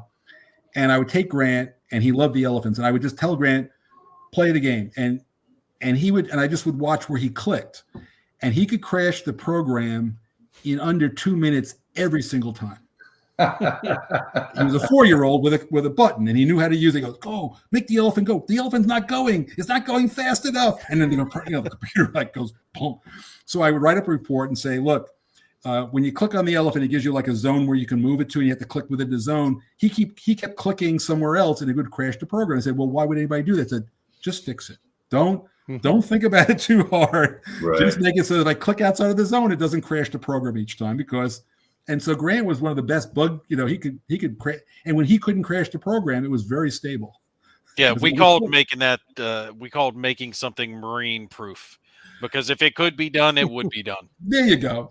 So I wouldn't have made that connection, but you're a Marine, you can do what you want. So yeah, there's a reason claymores have front towards enemy prominently displayed on them. Now here's the big thing. If it was a gamer looking at it, they want to know, now, where's the front? Is it this side? Yeah. It's not clear to me where the front thing is. Is the front part supposed to be facing towards me? Or define enemy. Yeah. Exactly. Yeah, there's a lot of errata on claymores, but the good news is once you screw it up, there's no more. That guy's not asking questions anymore. Yeah, exactly. Whereas the Marines going, front toward enemy. Let me see. Hey guys, what do you think this looks like when it goes off? Let's find out. Clack. Smile, wait for the flash. I mean, that's about all you're going to get out of that. But that is the Marine mentality. But so, what else have you been playing aside from your games and Battlestar Galactica? That you've been actually, anything new that you've been enjoying? Let me just think for the answer is yes. I just got to think. I've been playing. You guys know who Jason Matthews is, right? Mm-hmm. So Jason Matthews is a good friend with Kevin Bertram, who's also a friend of mine. He did, Shores of Tripoli. Mm-hmm. Yeah. So I get this, text message with Volko on it, and me and him and somebody else, and all designers. And he says, "I want you to be on my team for this Fort Circle tournament." The tournament. And I go, and I don't, and to be quite frank, I've never played the game until the other day. I've now played officially 4 cards across 2 games, so that's my experience for it. Nice. And I go to Jason, says, "So does Kevin have like blackmail pictures on you? What's the story?" So he writes back to me, "I do it for the chicks." I said, "Oh, we're getting girls. Oh, cool." So no, it's not true either, by the way. So I'm doing, so I'm playing. So I say yes to this thing. I don't know what the hell I'm saying yes for. So I've been playing that. So I have to say I'm very pleased with myself. I had some guy bribed I brought Tunis and Morocco into the war. He killed the Moroccans somehow, but he had to bribe the Tunisians. And then I launched a pirate raid. So I'm already up to 6 gold on 2 cards. So that's good. Nice. 12 wins the game. So yeah. I'm halfway home on 2 cards. So I'm feeling good. Just hope the dice love me and I can get there. It's a short game, so you better watch out. And then I've been playing, I've been playing Burma. I mean, I like Burma. And I took some pictures of, and I'm getting, but mostly been playing Pacific War because I got to be bringing the kind. I've been playing Triumvir. We've been playing with Jeff and guy Ken Kuhn, who's our developer. But there's another game. Oh, Dune, but not the old Avalon Hill one, the new one. The new one. Yeah, it's kind of cool. I like that game. I finally somebody had some weirdo sale where I got Gloomhaven for like $28 or something like that. Wow. Yeah, I mean, like the actual Gloomhaven game, not the city building one. The coffin box, literal coffin. I mean, for $28, that's a steal. My wife comes in, she goes, "There's a box outside. I can't move it." Yeah, that would be Gloomhaven. I went, "What?" And I actually went through. Some guy did these tutorials. Thank you, Kabuki. Dune Imperium. I do, and it's it's a dungeon crawl game, which is fun. There was a game called Hero Quest. You ever hear this game, Hero Quest? Mm-hmm. Yeah, I just got the new version of it. Oh, so I have the original, and my son, when he was like, I don't know, 7 or 8 years old, loved that game. So we played every scenario twice, and so I kind of think Gloomhaven is kind of a quasi version of quasi version of of that game. Hero Quest, kind of fun. Nice. And I think that's been about it lately. Yeah, I'll tell you what, if you like Gloomhaven, I always talk this one up. Make sure you check out Core Space if you're into sci-fi stuff. Oh yeah, what's it called? Core Space. You mean CORPS? No, CORE, like core, like the inside of something. Oh, okay. Space. It's made by a company called Battle Systems. All right, wrote it down. Yeah, one of my favorite miniatures games of all time. It's real good. They just had a Kickstarter release, the newest version of it. So there's a couple of different versions, just depending on what you're into. But real cool game. Oh, hey Mike, how you doing, buddy? Saying Tandy Grail all-in Kickstarter is close to £50, so it's even bigger than Pacific War. It makes Pacific War is only 10. Only 10. That's as much paper as I can produce. Oh, hello. Well, I got the little one in. Mommy has vanished or something, and he came out to say hello. Say hello and go. He wants to get on the air. Hi. Hello. Hi. And what's your name? Bradley. Hi, Howard. Nice to meet you. I'm 7 years old. Yes, you are. When are you going to be 8? November 21st, 2022. Nice. There you go. Now you got to tell Daddy he's got to go buy you a toy. All right, tell him bye. There you go. There Love you, buddy. Oh, that's cute. Yeah, I got these. I got 2 granddaughters. Soon going to be 4. It looks like. Well, I don't know if they're. Well, one's a grandson for sure. The new one is. I have no idea. I'm not even officially been told yet, so we're going to just ignore that for now. But the 5-year-old is hysterical, and the 2.5-year-old speaks beautifully. So I like being teaching her chess. You're teaching her chess too. Didn't you see my tweet? Yeah. That was great. I'm actually teaching my little boy that now. The one that was just on. Yeah. We were playing earlier today. He's getting a kick out of it. Yeah, no, chess is a great thing. I mean, I learned it at about his age, maybe a little bit younger. 6, 7 years old is when I learned to play chess. I run the Marshall Chess Club building. I run the building for the Marshall Chess Club in Manhattan. It's great. I find chess has a lot of value just in thinking process. But what's interesting is how the original Charles Roberts games are. It's like in chess, the key is how do you create these combinations by moving every other move? Like you get one move at a time, right? And I make a move, you make a move, and the better player kind of gets their pieces in the right place. And all of a sudden, bang! They're jumping all over you and they're wiping you out, and checkmating you and all that.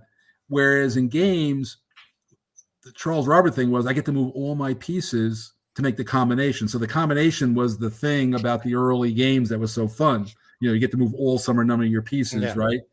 And so you could do all these kind of cool maneuvers and then roll some dice. And, it's kind of interesting, that evolution. But, we've moved beyond that. But the roots are definitely there back in I met him twice, by the way, Charles Roberts. He was an interesting guy. He was the kind of guy who goes, get off my lawn. He was that kind of guy. Have you been on the Avalon Hill? I believe there's a couple of places, War Gamers, and then the Avalon Hill group on Facebook. The interesting thing is Joanne Roberts, his daughter, has found that place, and she's been posting a lot of pictures and things like that. And one of the cool things that she found in one of the old games was the hand-drawn map for tactics. Oh, wow. That's kind of cool. And I was like, that's a pretty awesome piece of war game history right there. Yeah. No, I wrote my last column went over oh no, excuse me, nobody's seen it yet. It's in the new version. It's a new issue of C3I, but my whole column is about the evolution of the sequence of play. And nice. I went back to tactics, and and I came up with it's my conclusion that 1961 in Chancellorsville is the first time that a sequence of play that you would recognize as a sequence of play actually existed in 61. Wow. And the funny thing is CRTs, the sequence play, all that stuff are still around. Now they've, evolved and they've changed a little bit, but all that stuff has proven to be good, mechanically. Yeah. So it's still in use, and it's because it works. Yeah, it does. I've become the favorite, so like when I did Empire of the Sun, so we all know what a bag of dice, combat system is. You throw a lot of dice, you get a 5 or a 6 or whatever the number is, you get a hit, right? So you get 12 dice, you boom, and I got, how many 6s do you get? How many 5s do you get? That kind of thing. And that's cool. But see, my problem is if I could throw 30 dice and I needed a 6, I could roll none. I would get all 5s and above. And that always pissed me off. So when I did Empire of the Sun, I created a bag of dice system, except that I did it on one die roll, and there was a guaranteed bottom to how badly you could do. Mm-hmm. And so that was what I did with Empire of the Sun. So it's a bag of dice, but just one dice. Yeah. One die. That's pretty cool. Gav, did you have something else? I think you were looking to jump in on something. No. I mean, I've got 2,000 little funny things I'd love to swap with Mark, but we can talk about. I'll tell you what. Let's do this. What is your favorite question you always wanted to ask me? And it could be anything, and I'll see if I'll answer. What is your favorite color now? Remember, this is a family show. Oh, that's okay. I doubt that it's a family show, but no. I just I'm curious about the volume of games that you work on at any one time. So are you a linear from that perspective, or do you have sort of a pipeline going on? How does that work? Because you're writing a book.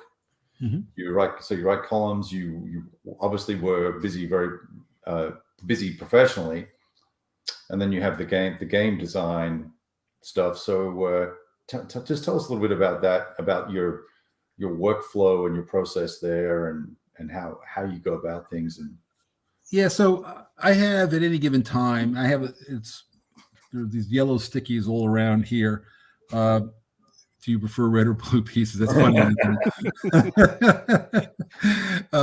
Deep questions. Yeah, it's a good question. The answer to that question is whichever one my granddaughter doesn't want to play is the one I take. Sometimes blue, sometimes red. It just depends on their mood. But I have about a dozen games that are I have a list, and every so often one of them wants to be born. I don't know why. It just all of a sudden it just I say, oh, that's how I could do that, and then I zoom down that path. Is what kind of now zooming down the path is a relative term. I move down that path where I actually write a set of rules. So for me, it's not a game until I have a set of rules. Like some people just like to have a sketch of it and they play it and then they work on it.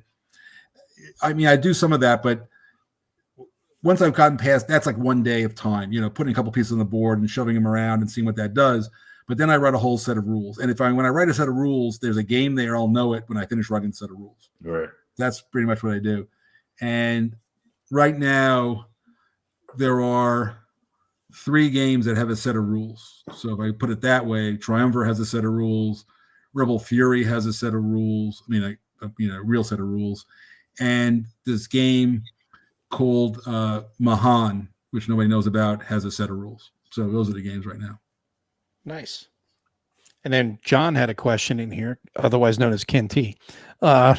Something I've always wanted to ask Mark, how did it occur to you to use cards in wargaming, specifically the CDG mechanic, which he loves, by the way? Well, thank you. So the funny thing is, so let's ignore the card-driven thing for a moment. I was doing Eric Dott, who may he rest in peace, who was the head of Monarch Avalon Hill. He owned Avalon Hill, but he also owned the printing company that owned Avalon Hill. Eric, I was working, not in the game business per se. I was just a freelancer, and he calls me up, and I won't imitate him. And he said he wanted a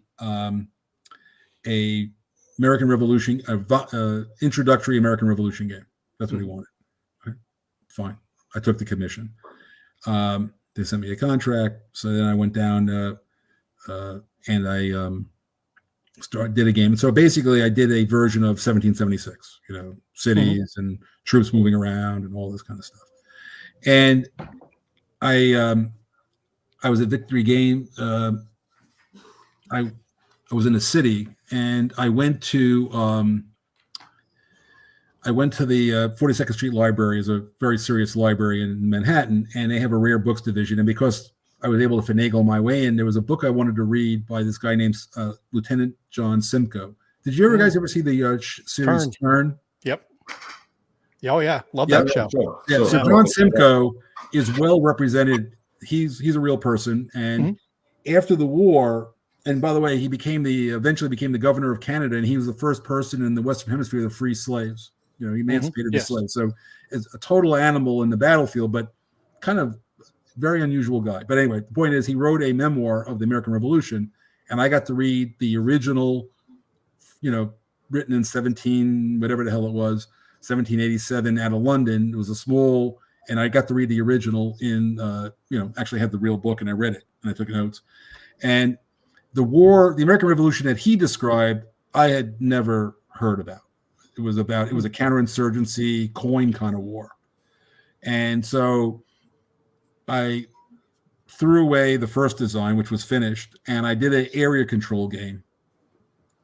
And it was, you've seen the game. So, with control markers and all that stuff. And, and you had like moves back and forth. And I had these random events. And one day I was just sitting there looking at it and saying, if I can tie these die rolls to those cards, I can just, and that's how it happened. So so the numbers on the cards were effectively die rolls, and the events were the events that I wanted to put into this table. and now all of a sudden I had a set. And the other thing was cards, because of Magic the Gathering, cards had become available in. It was easier to get cards. If you look at the SPI and the Victory Games use of cards, they were crappy. They were like, they were perforated cards. Yes. That you would get. Yeah, they weren't cards. They weren't cool. So I was able to get real cards. Avalon Hill, Monarch Avalon could make real cards, or I don't know how they made them. Maybe they sourced them out. I don't know, but they could make real cards. And, there you were. So I had, and so it was really that, just kind of that process got me to the, and then I didn't think of it as a card. I didn't invent the term. It was invented by Gene Billingsley as a marketing term, and everybody focuses on the cards, but it was really an area control game that had cards to me. So that's the answer to whoever wrote the question. There you go. It was Ken T. Ken T. Yeah. Ken T. Nate, your question? Not as much a question, but I will say he's the one that sent me down the bad path of trying to complete a collection, because I'm still working on my Great Battles of History series. But yeah, that's one of my absolute favorites. I've almost got them all, but I've lost a couple of bidding wars a few times. What are you missing? I'd have to go look at the collection. Send me a note. I have, like particularly the old modules, like Tyrant and that stuff. I got a bunch of copies sitting around of that crap all over the place. Elephant.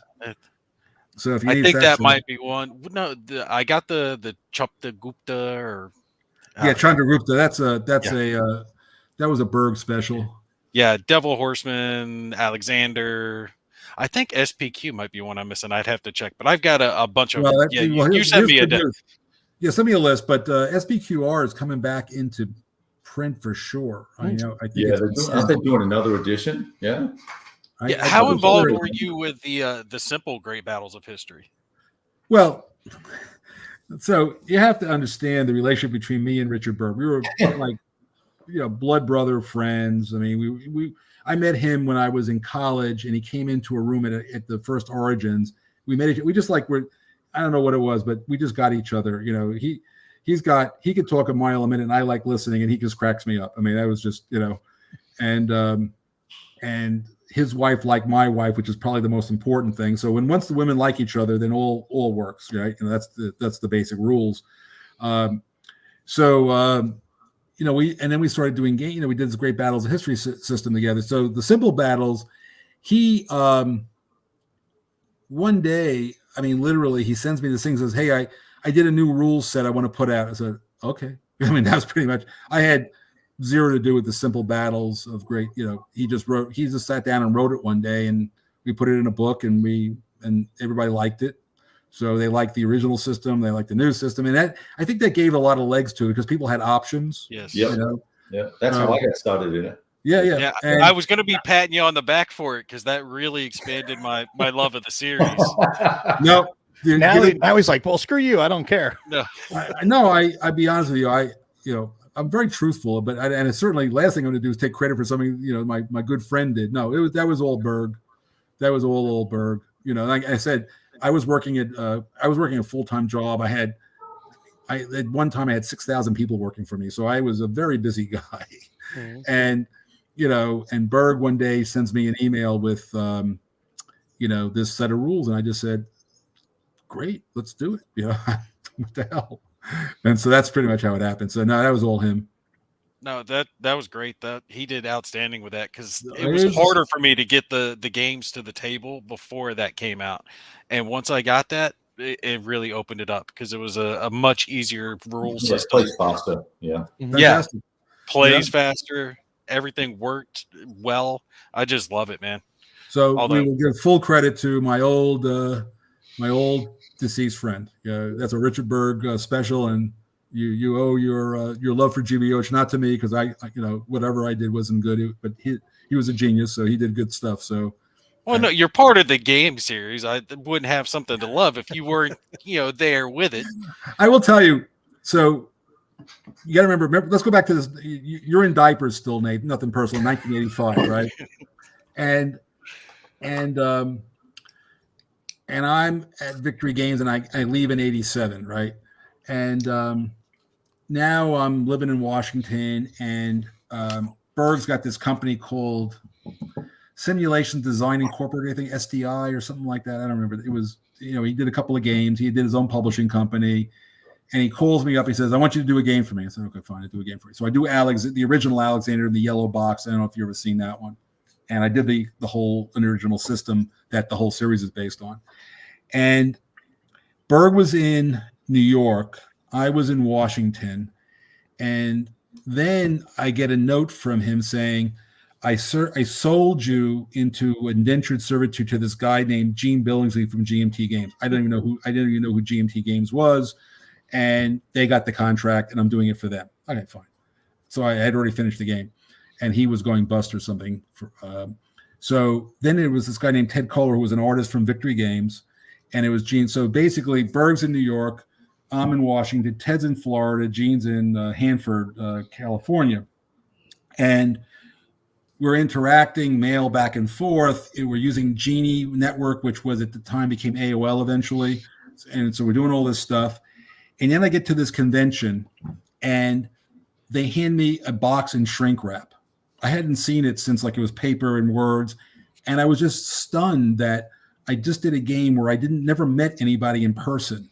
I never went to the printer. Like when I was at SPI, it was like everybody was like right there. We were on top of each other. We were yelling and screaming and doing stuff. I was in the art department, and Redmond would go, "What the hell are you doing?" And Manny's yelling, and Dunnigan's yelling. Everybody was yelling. It's New York, so everybody's yelling. And then I go down to the printer and with Manny, and Manny was yelling, and everybody was yelling. So and games got published. And that's how that was my experience. And now all of a sudden it's quiet. There's typing. There's nobody sees anybody. There's no Zoom yet, so there's no using telephones. By the way, telephones you go like this, and then all of a sudden I played with one of those when I was a kid. By the way, there you go. Yeah. I still have. I'll go to that in a second. And I get to this convention, and somebody hands me a box, and it's all done. And I'm like, "Oh, Roger McGowan was in Malibu, and he did the counters." I mean, it's like, "Are you kidding me?"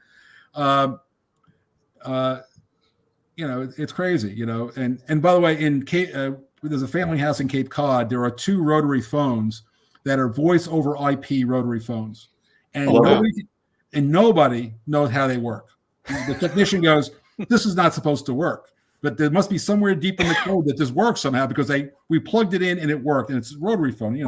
It's like and the phones was on the wall so long that metal plate has fused to the phone. I tried to. Yeah. I literally was going to change the phone. That I literally. I'm like 6'1". I weigh 215 pounds, and I put my hands on her. I'm pushing straight up with my legs. It's attached to the house, so I'm going to have to sledge it off. I'm going to have to sledge it off the house. This, one of those old kitchen phones. And the guy goes, "Wait, let's just see. Let me hook it up. Hook up the wires. It may just work." I'm going, "What? It's going to work?" I said, "Okay, fine." So he hooks up the wires and get a dial tone, and it works. And it's been working now that was probably 30 years ago. So the phone was put in around 1960, since my wife was 60. So it's 50 years old, the phone still works. Remember Six Sigma, AT&T, no manufacturing defect. It's still working 50 years later. It's a rotary phone over the internet. See, you guys build stuff to last. Yeah, if only we could have that today. I didn't build anything. Those boys knew how to build a telephone. I'll give them that. Well, I got one last question for you before we wrap things up, and it's a real simple one. You've alluded to it already, talking about your game, not your game, your book. And if you can talk about that at all, if you can share any of that, that'd be really cool. What's it about, and when do you think it's coming out? All right, so it's a love story. No. A love story about a man and his dice. I couldn't even say that with a straight face. It's a game. It's a book about my method for doing game design. It is I call it war game design according to Mark. World according to Garp. I'm just trying to. It may be the final title. I don't know, but that's what I'm using. And it's just, I realized one day that I had already written 60,000 words for C3I. Not that it's going to be just those articles again, but I've kind of covered all the topics in some manner over the last decade. So I starting off with 60,000 words of thinking. That's not the book, but I can now organize my thoughts around that. And I'll write a book, and hopefully I'll finish it by December. Nice. And you're going to self-publish, or you got a publisher for it, or how's that? So there's an English guy who will publish the book. He's already told me he would, and it's a print on demand kind of situation. I told him that, so I have an option to get. I do have a publisher for it per se, but I also want to. There's a place here in I'm not in Manhattan, but not too far from here is Manhattan. In Manhattan, there's a place called Shakespeare's, and it's at right where Hunter College is, and they print books. You give them a manuscript, they'll print the book. So I'm not sure yet. I mean, it's a modern world. Getting a book published is trivial. Writing the book is the hard part, but getting it published, not like it was 20, 30, 40 years ago at all. No, but so can we see you on a book tour down in Texas? We'll I gotta be honest with you. I might get. I'm going to be starting to, I'm all boosted and vaccinated and all this crap, and now that I got these antivirals around, I'm not worried about dying anymore. So that's cool. At least from that, I'm going to die, but not from that. Right. So I'm going to go to this game convention in a couple of days, and I told Gene Billingsley that the first time I'm probably going to get on a plane is going to be to go to GMT West in like October, maybe. So I told him but it all depends on, a lot of circumstances. I was going to go to WBC this year, but I got this grandson showing up exactly on the day of the convention. And my wife's been very clear that you will be here to back me up with the other granddaughters. I said, okay. So that wasn't really optional at that point. So that's how that goes. So I will be a family grandpa, on July 25th is when this kid's supposed to show up. Who knows when he's going to show up. Wow, right before my birthday. Awesome. Oh, yeah. What's your birthday? 29th. You know how babies are. They show up when they show up, so True. It could be the 29th. Mine all came early. Yeah. They were always a week or two early at least. Yeah, I think August was who was the first one of this mother. Hi, Mike. Good. I look forward to seeing you. This mother, my first, who had the first August, who's the one in the chess picture. That's August, by the way. She's 2.5. She was only maybe 3 days early. So, I think that this kid, if genes and circumstances are the same, this kid will be probably in the July 20 something frame, but we'll see. Yeah. Look on the bright side. You get to give them back, right? Mine are still here. So day in, day out. And I know I've seen Kev's son before. So I know what I'm sure I saw one time they were mad at each other on one of the broadcasts. So I got that. But see, what you realize later on, Nate, and I'll pass this along, is the reward for not killing them when they're young is you get grandchildren. Yeah, but I always keep that what's that saying in your mind? Spoil your kids, raise your grandkids, something along those lines. You know what I'm talking about?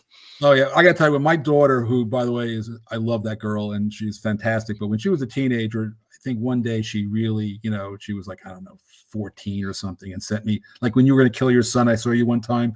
But she's a girl, so you can't hit him. Boy, I might have dumped him through the wall, but with a girl, I wasn't going to do that.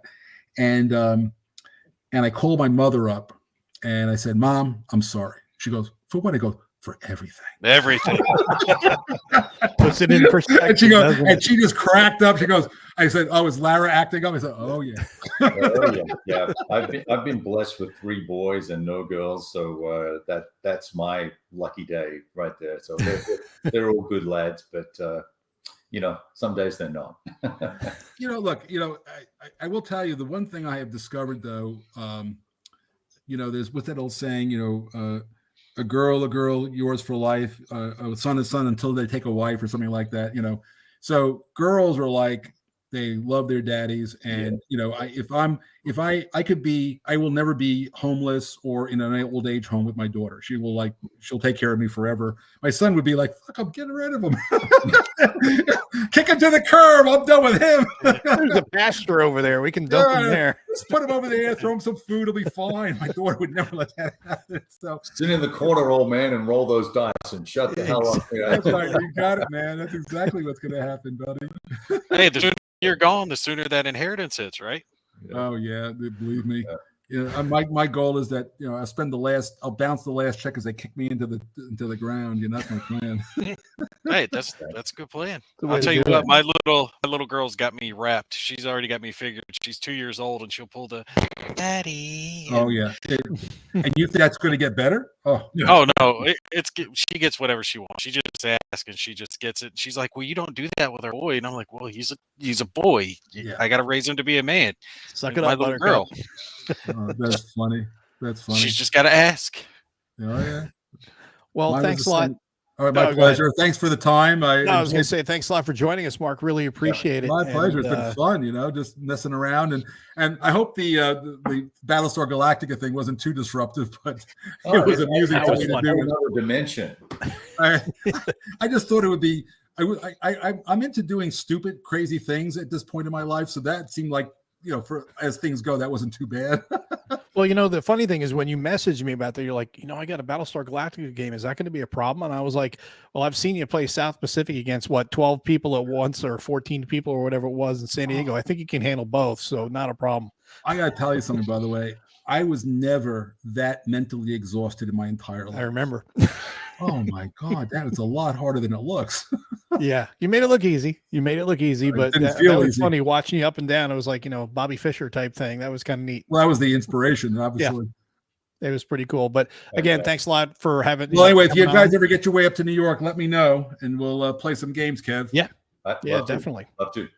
And we will see you next time, guys. We've got another show Friday night. We got Mitch Land on. We're going to be talking about Next War and about modern war design. So it should be a pretty interesting show. And we will see you The guys. chances we're not going to talk about Ukraine are slim and none. Well, that will Oh, be that's the that will be purpose. some of the thing of it. Yeah. But we will see you guys on Friday night. Thanks a lot for tuning in tonight, guys.